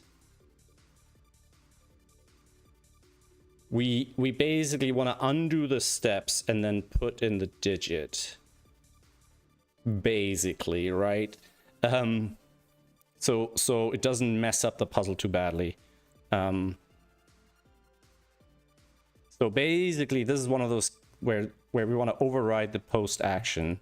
So we kind of want to do this, and after we do this, we'll set this to 0. But we basically want to do this and then set this to 0. And then we want to re-pick a digit. And it would be smoother if I could get a list of possible digits that aren't going to create warnings and then just loop through those. Basically get candidates, right? And I could probably even use this, hijack the solver and get candidates from the solver. How hard would that be? Not that hard, right? If I go here, if I do this, right? So if I do this, create the solver, update candidates,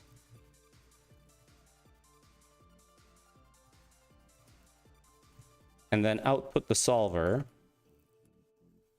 And I gotta, oh man, I gotta skedaddle soon because Toby needs his walks. So we got this, right? And then we want to get all the candidates for that position. I don't know if the solver has a neat way of doing this, but row times 9 times di equals ri, row offset, column offset, box offset, plus di, row, 1 second, cell times 9. So I think we just take the index times 9, right? So if I do, so if I get, okay, all right. So if I say puzzle 7, blah, blah, blah, something like this, and then we'll just say,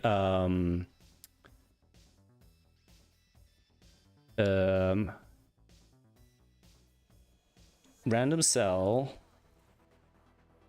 Did we output the random cell? And we should be able to do something like get cells, puzzle.cells.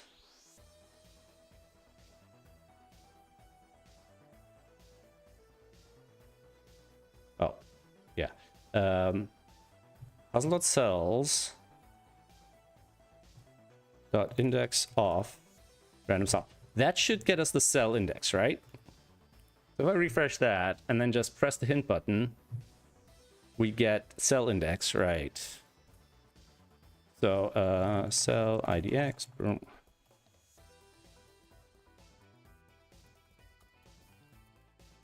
Right. And then if we do slice cell idx times 9, so idx times 9 plus 9, does that get us the 9 possible values for whichever digit I found? So this was this one, right? Oh, I didn't pay attention. Hint. So this digit, it has the options 2, 4, 9. 2, 4, 6. 6 doesn't work. Why does 6 not work? Oh, because there's 6 at the top that I don't. 6, 7, 8, 9. So 2, 4, 9. Okay. So this actually would give us options. So we could actually use this to select a cell with less than 9 possibilities and more than n. Or like at least 3 possibilities or something, right? So we can do a function, like we can do a helper function that says something like function get cell options cell, right? And then it kind of just does this.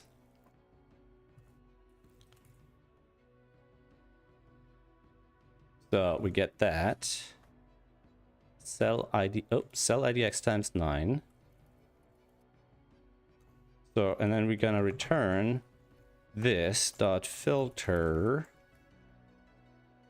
val not equal undefined.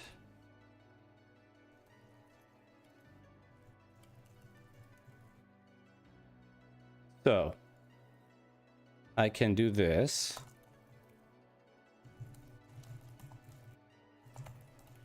And then we can potentially complexify from there.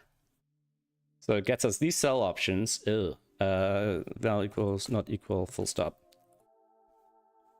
So boom. 5 and 9.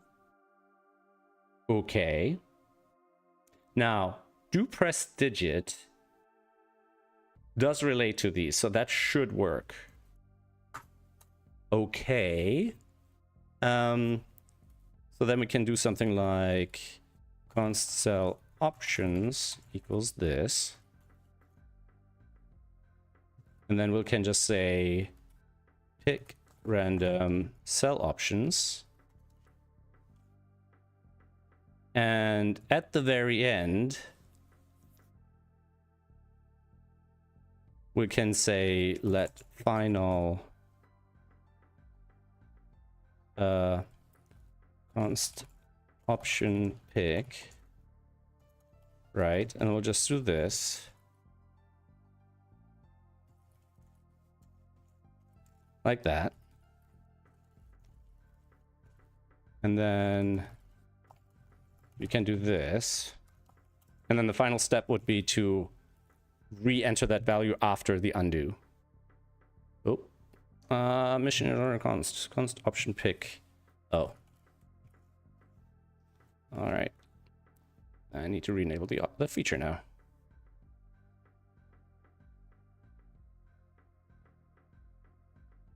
All right, enable it. Yes. Hint. So the final pick was 4. And the options are, let's output these. It's kind of handy to see, actually. So we're undoing. And then after the undoing, we are reselecting. So wait a second. If I have this selected, I do the hint. Are we going to end up with that selection? No. All right, that's fine. So, destroying the selection is not a problem. And then we can just say this. And we'll do that after a short delay, just so it kind of flashes off. So just so we see, but we don't want to actually have a delay there. So boom, boom, boom, boom, boom, boom, boom, boom. Hey.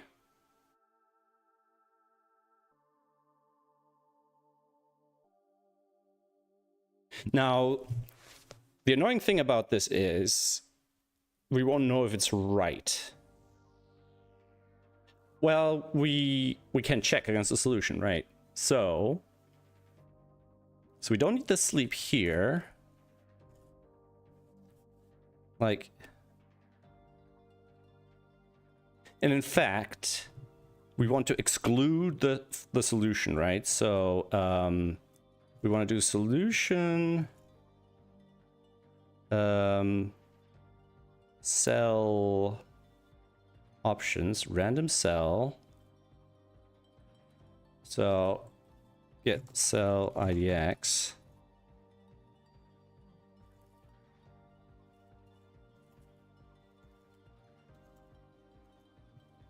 So that's just converting cell to this.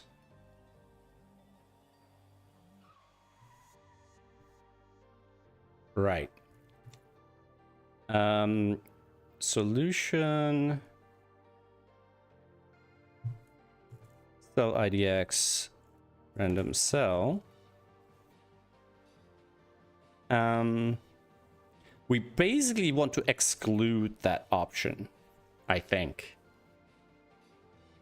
So cell options is 2 and 9, solution is 9. So we want to find a cell that has more than n options, basically. Although that's kind of dangerous because it might not exist.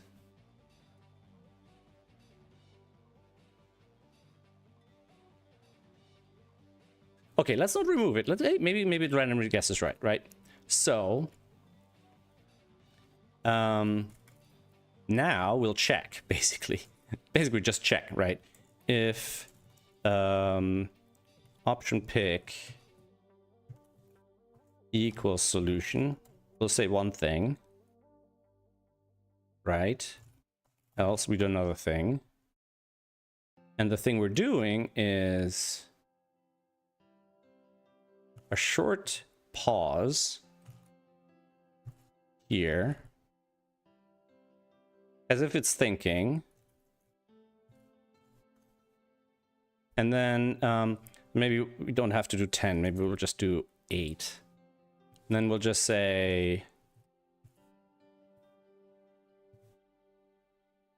like something like blah blah blah. would you look at that comma we guessed correctly? How lucky. And then here we go. Like, I don't know. I don't know if that was a very good guess. We could do like sad emoji or something. Sad emoji.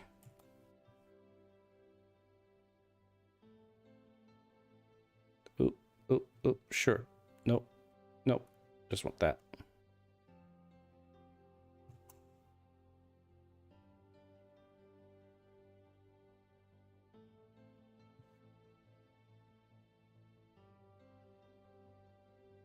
You can put that there. So, if I do this, oh my god, this is so janky. Boom. Hey, why not just take a guess? Let's try this again. I didn't see on the board what's going on. Yeah, the white box causes then it to need double the padding because we need a padding on inside the white box as well. So we probably want to get rid of the white box.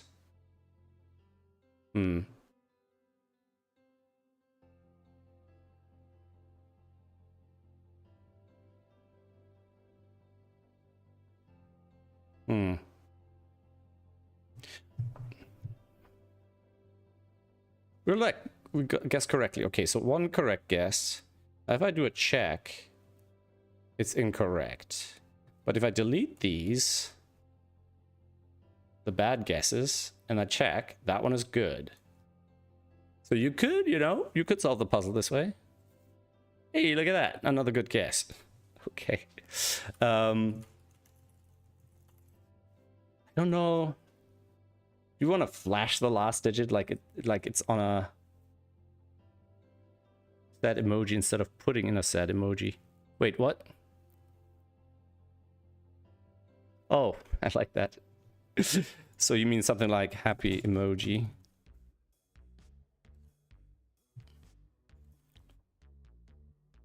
Sad emoji.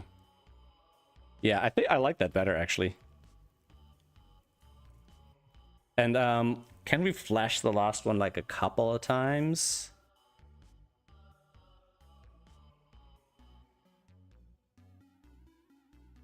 Basically what we could do is we could do undo redo a couple of times. 1, 2, 3. So if I do 3 times, the undo actions, right? So this just do app.undo once. So if I do undo once, and then we'll sleep. Like flash, like 250 milliseconds. And then we'll do redo once.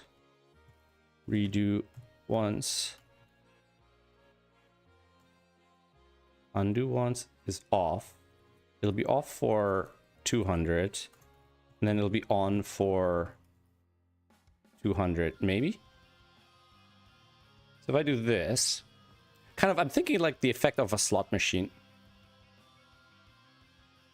Oh, that's terrible. Okay, if there's only one cell option, it's weird. So we kind of want to select... yeah, probably what we want to do is eliminate... Like, we kind of want to... Now I'm thinking of getting a list of options first. So not just unsolved cells, but we'll actually do this thing here first. Like something like get all cell options. Get all cell options. Right? So we can do this. And then we'll do we'll map this. So okay, for let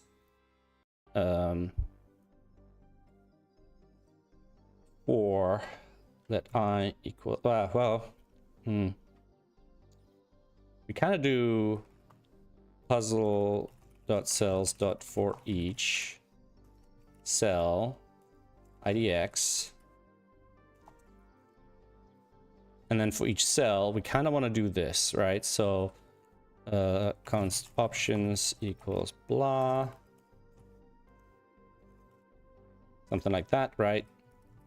Then we'll do options idx equals,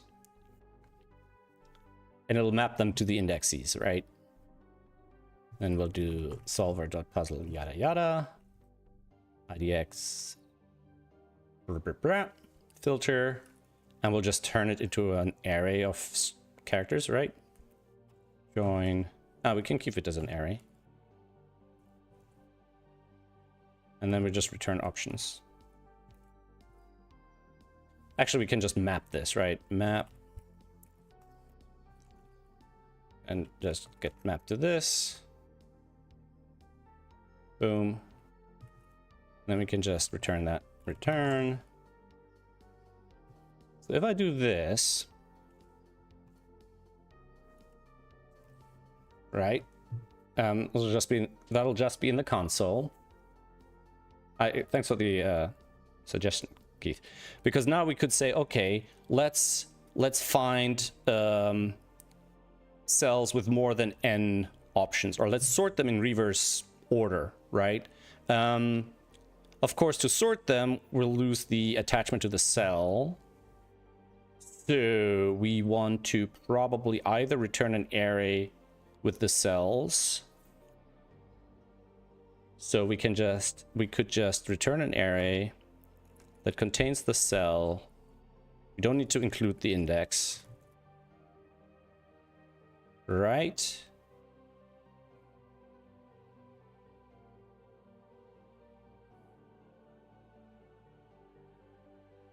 So if I do this, that array will actually contain the cells themselves.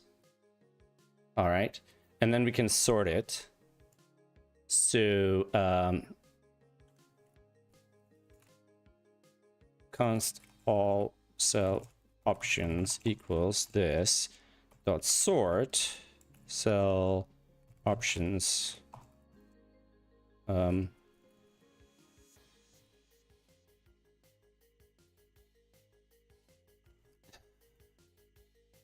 cell A options A. Oh, tell you what, we'll just do A B, and then we'll A dot options dot length minus B dot options dot length, right? And then this all cell options should be sorted one way or another, and then we'll just figure out which way. Options ABA 1 B1.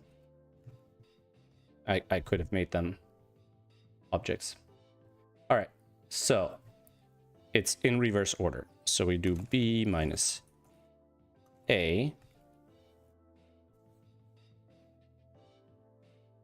So we actually, oh, all right. So we don't actually have a lot that don't have a lot of filter thingamajigs. But what we could do is we could take like the top 10 or something and then randomly pick a cell from that. So random cell. Hey, why not just take a guess? Random cell. So this should be further down. We have our random cell here, but we actually want to pick from that. So what we're going to do is we're going to pick random cell from all cell options dot slice 0 10, or like the top 5, something like that. Now it'll break right after because it's not the kind of object it's expecting, right? but it'll get us something with a little bit more options. So pick random, and it'll be 0, and that'll be our random cell. So now we'll have a couple of options here. Yeah. Oh. Cell is not a function. Hey, why don't I just make a guess? Wait, what? Solution undefined. Wait, what? Cell option, get cell options, random cell. Well, we can actually get both of these in one go now. By doing this. Pick random. Yes, yes, random cell. Cell options.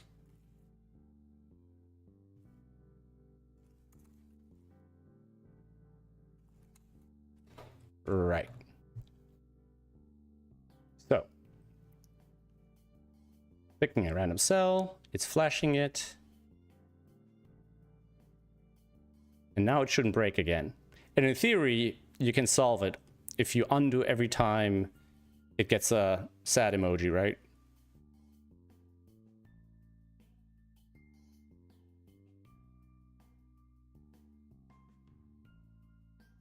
Happy emoji.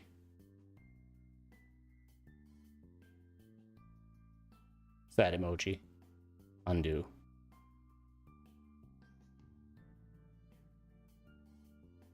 Happy emoji. So you could solve the whole puzzle doing that. Should you? Obviously not. So if I do a hint on a puzzle like this. I don't know, that was a very good guess. All right. I'm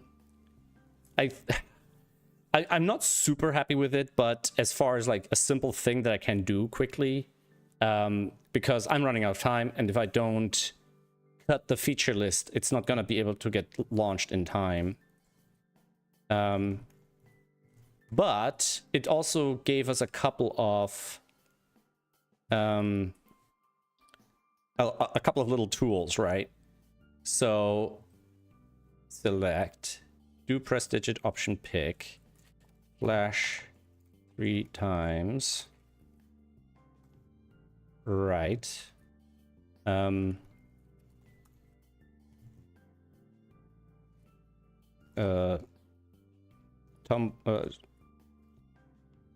Flash random picks.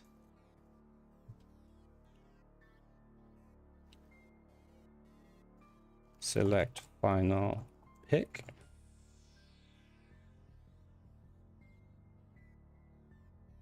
Flash 3 times. Since there's 200 milliseconds already there, you probably don't even need to do this. You can just skip that. And boom. Sad emoji. All right. Now let's throw these 3 together. Now we probably want to not select them equally. Like we want a lot more of these and those other ones much rarer. But sometimes it'll do this. Okay. Another hint. Another guess. Another hint. Oh.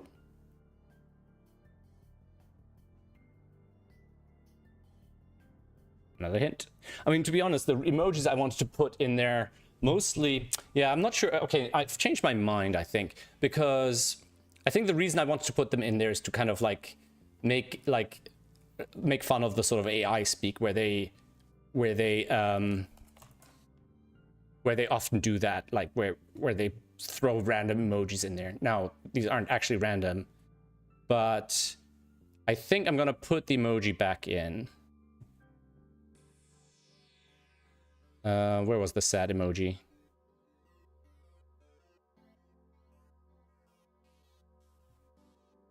Oop. Okay, so if I go back here and I put sad emoji here, and then the happy emoji,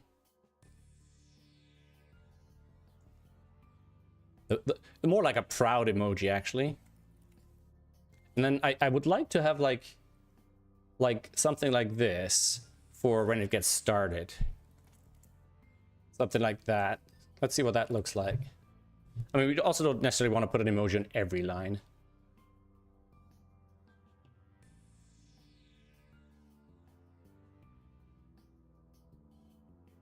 Yeah, so we definitely let's put some to-do items at the top. So to do, don't select same hint same special hint several times in a row. Choose hint types proportionally. Special hints less frequently. Something like that.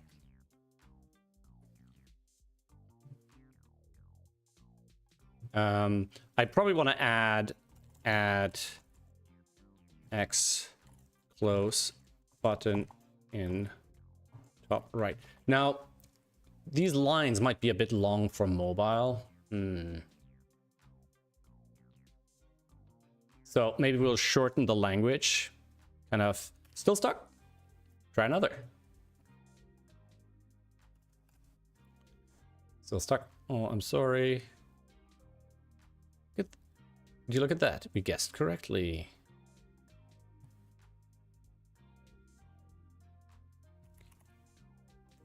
I think we can just do this lucky guess. And we can get rid of all that. Wow, comma, lucky guess. Ooh. Oh.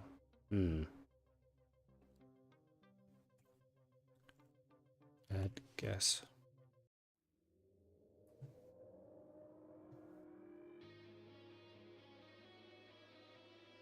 So if we do something like this, ooh, this is super small. Why is this so small?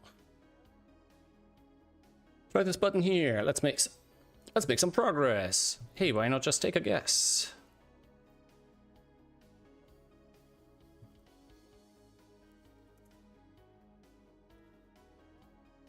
Bad guess. All right. Don't recognize this game. Let me try something. Hey, there's more like it. How about a game of checkers? Is there an emoji? Is there a checkers emoji?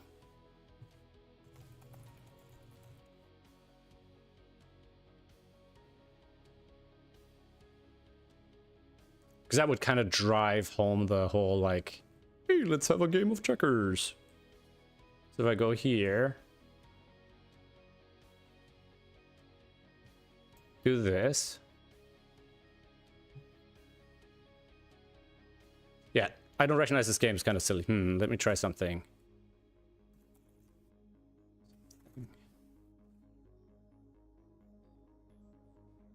Like it. Hey, we don't need... There's more like it. How about a game of checkers? All right. And maybe we'll add... Like, isn't there one kind of like this, but like one eye big? I know there is... Ah, maybe this one. You know. And then maybe for the fistonophone, we'll just put our nerd glasses on or something like this.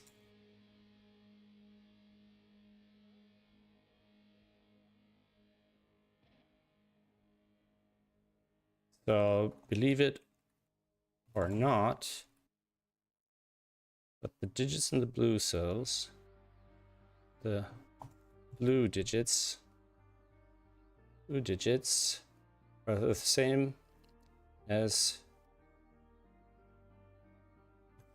the red digits. I'm just going to call it that just to shorten it.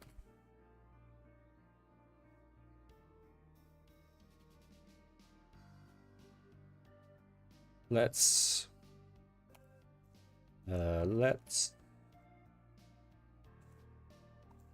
put everything back.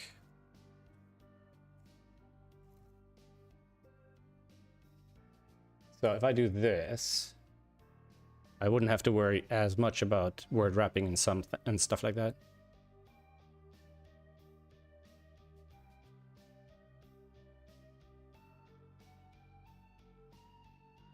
I almost want to color the cell. I don't know if there's something else I can do to highlight the digit. Oh wait, did we look at the effects or something? What was it called? I'm just realizing I had the edge cut off. We were looking at the puzzle events. What's it called? Puzzle events.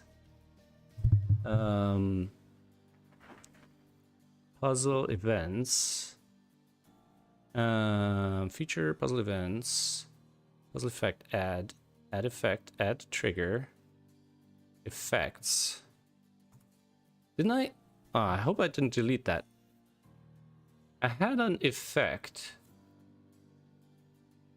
It's in the stream tool, isn't it? Stream tool. If I go here, last confetti. Mark cell. Mark cell.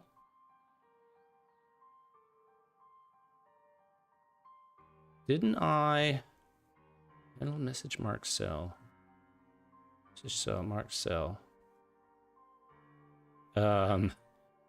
Do I had this code somewhere ready for trying it out. Oh, you know what? I don't need this anymore. Framework dot features dot stream tool dot mark cell. Framework dot app dot puzzle dot cells 0. Right? Yeah. Maybe we can just use that. Now, if the feature doesn't exist, it might just break. So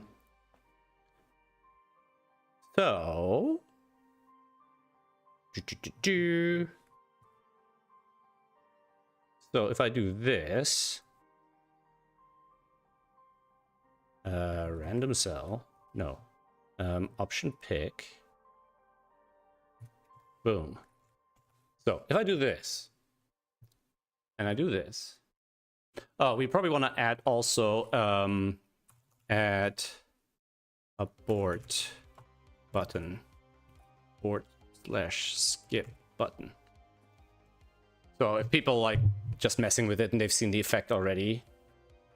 Did I not? I think I didn't. No, I must have refreshed.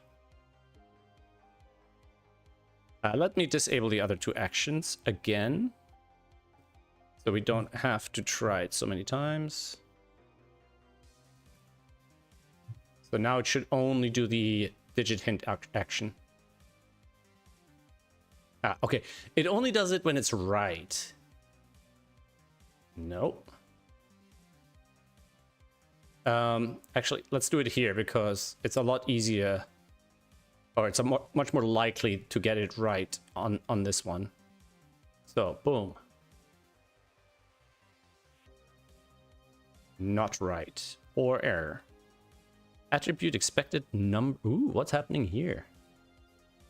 What? Oh, what's going on? Get bounding client rect. Cell.lm get why? Why?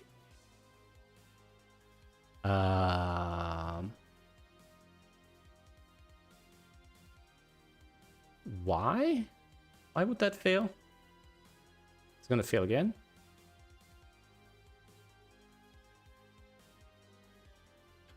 Now it's gonna be mostly wrong guesses. So if I reverse that array before I pick, so it picks from the ones with fewer options. Whoa, what's that? So if I reverse it before picking the top 5, then it's more likely to have pick from options with, you know. Oh, wait. I broke the thing. I need to restart it. Alright, hint. Undefined. How the hell is that happening? Oh, because, yeah. So, all cell options are sorted, but we also want to filter them, I think. So we want to filter them. Dot filter C dot.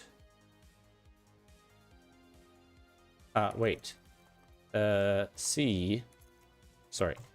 Cell options. Options dot length greater than 1. So now it should only get us. Wow, we actually managed to get an undefined in there. Wait, let's get out of here.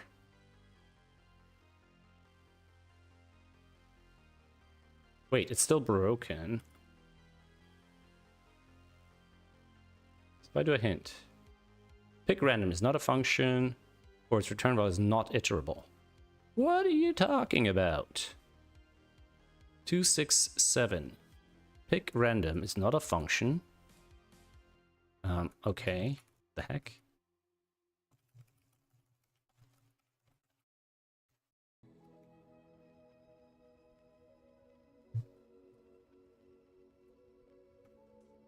What the heck? Cell options are all empty now. Okay, we might have to restart the puzzle.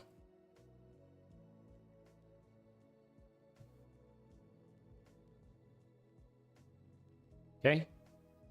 Wow, lucky guess. And it breaks. And it seems to break quite repeatedly. Can I... I'm gonna change this to do this. And then I'm gonna have to debug what is broken here. So 622 cell.lm. Wait, what am I passing in here?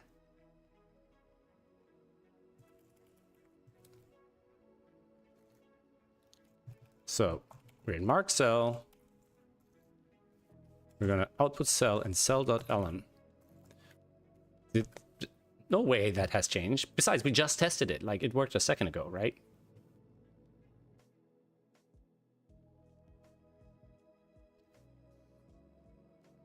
Oh, we're passing in a number now. Why are we doing that?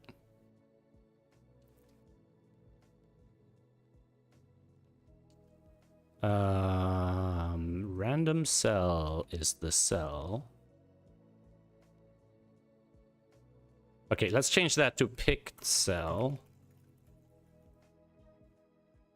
Because it's random, but we've picked it. So it's no longer random. Right? That'll just work. Right? A-pow. Still broken. Oh, because we're passing in the option pick. All right. Yeah, option pick was never right. What? Okay, that was just me being dumb. Phew.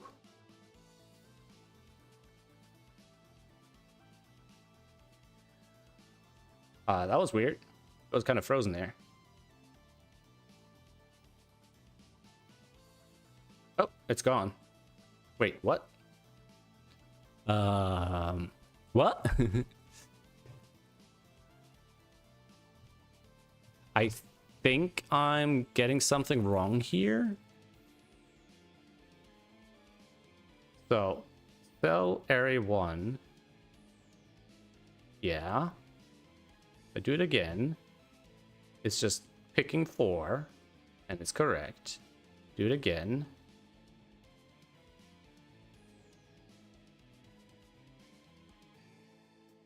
Why is the hint gone? Why is the hint gone?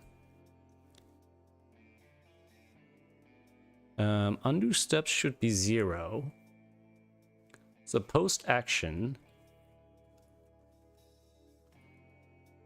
Console.log. Nope.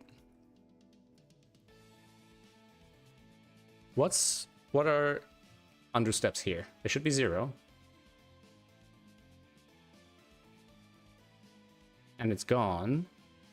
Undo steps is 0. Why is it gone at that point?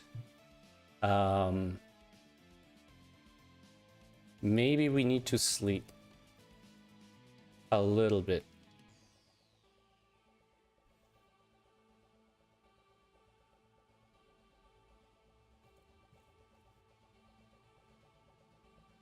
Wait, how did it? Okay, yeah, because it's picking those with just one option, which includes. Okay, we have to exclude these. We have to exclude cells that are already solved.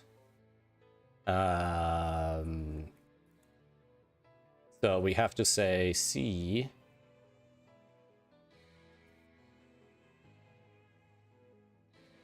C.getVal defined. So if I do that.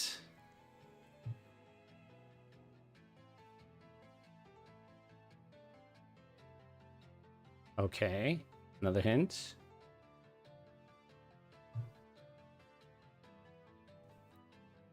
Now it looks odd because it's picking cells that only have one solution and it's kind of adding the flashing to the initial thing. So that's why it looks kind of weird. So now if we change this back to where these are greater than 1, which might just break because the puzzle is basically solved.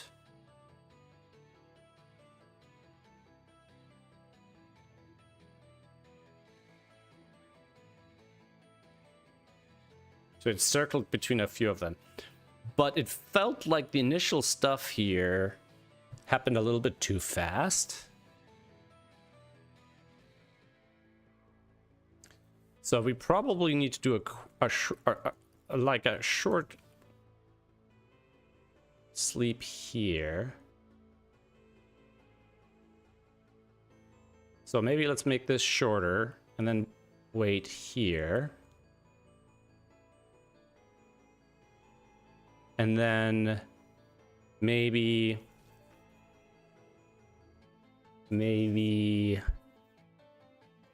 I like the overall length. Maybe we'll just skip the first like 0 and 1 and 2, which are really fast. Yeah, that's much better. Yeah, much better. Wait, did it overlap?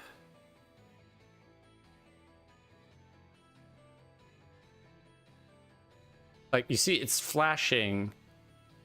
It feels like it's still flashing at that point. That's so weird.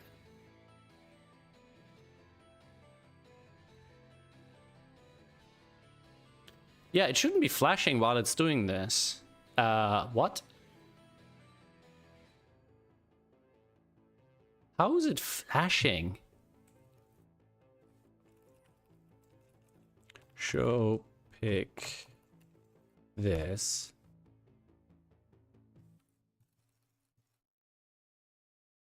And then the undo redo is here. Flashing. That's so weird. It feels, that doesn't feel right.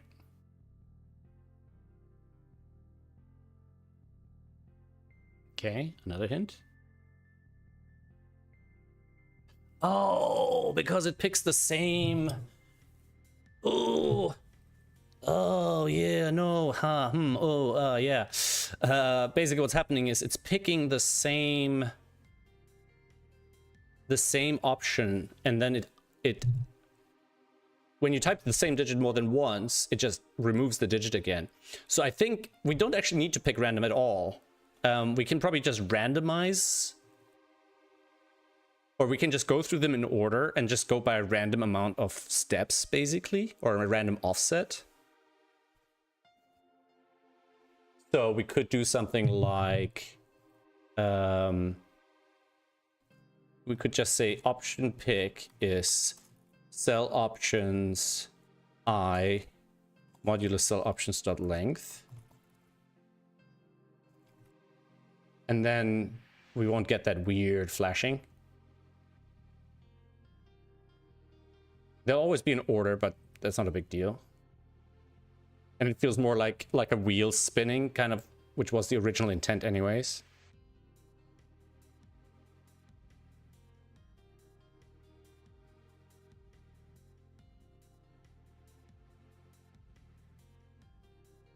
Hey!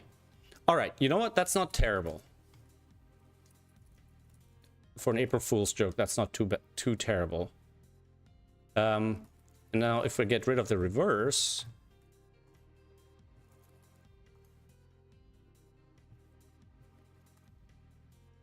And now... Ooh, pick random is not a function. And its return value is not iterable. What are you talking about? What are you talking about? 2, 6, 7. What are you talking about? It is a function. It's right there.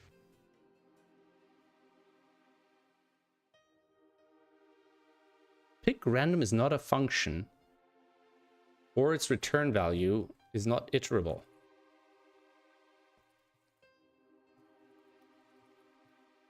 Oh, probably because cell options is an empty list now, I suspect. Yeah, because they're all, yeah. So check puzzle isn't solved.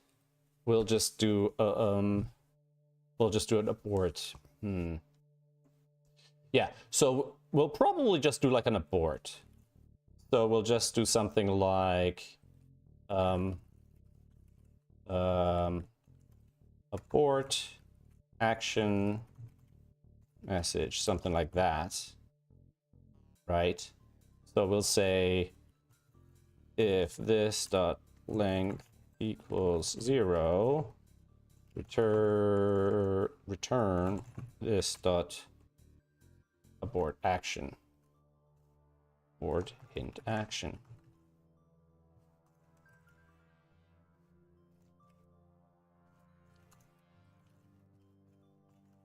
Right.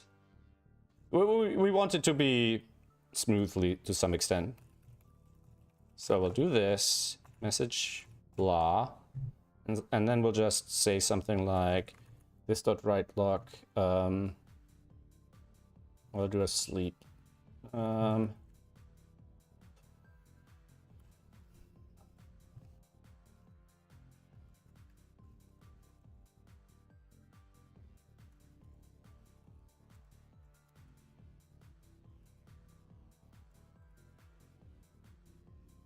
Maybe we'll put the sad face there.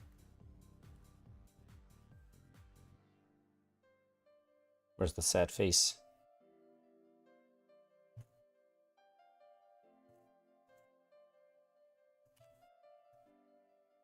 So if I do this, and then I'll say, oops,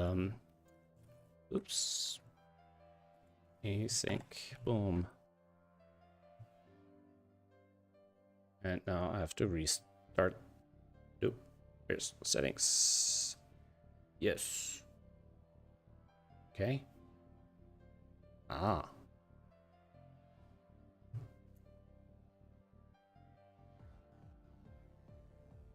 Okay. Yeah.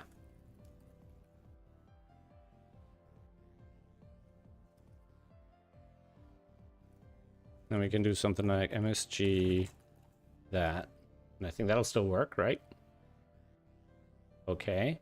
And if I bring the other two hints back, it would now just fall back to some of the joke hints. I mean, they're all joke hints. There we go. I almost want to show the another hint earlier.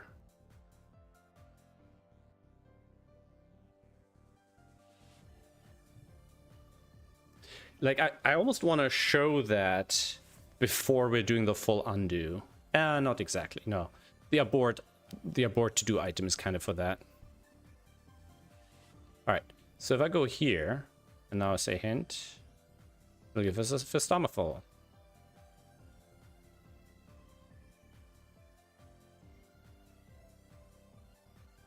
Alright.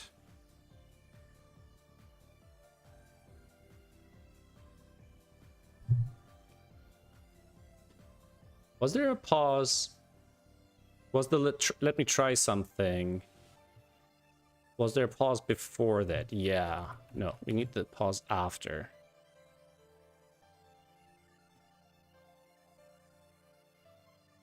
So we never want to have the pause at that point.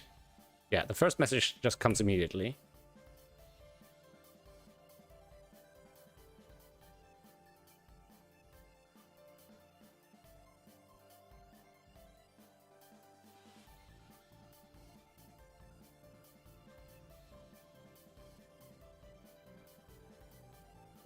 All right. I'm a bit loath about the extra spacing, but I think having that little white box with the text in it helps a little bit. And if I'm not in mobile view, yeah, I mean, what does it look like full screen? Yeah, that's kind of the biggest worry, is that it like, oh, well, not too bad, not too bad. I mean, it's obviously not going to be ideal, and getting the layout right is some of the toughest stuff, so I'm happy to kind of skip that for this little joke tool. All right, I really get it's 9 o'clock. I gotta take care of Toby.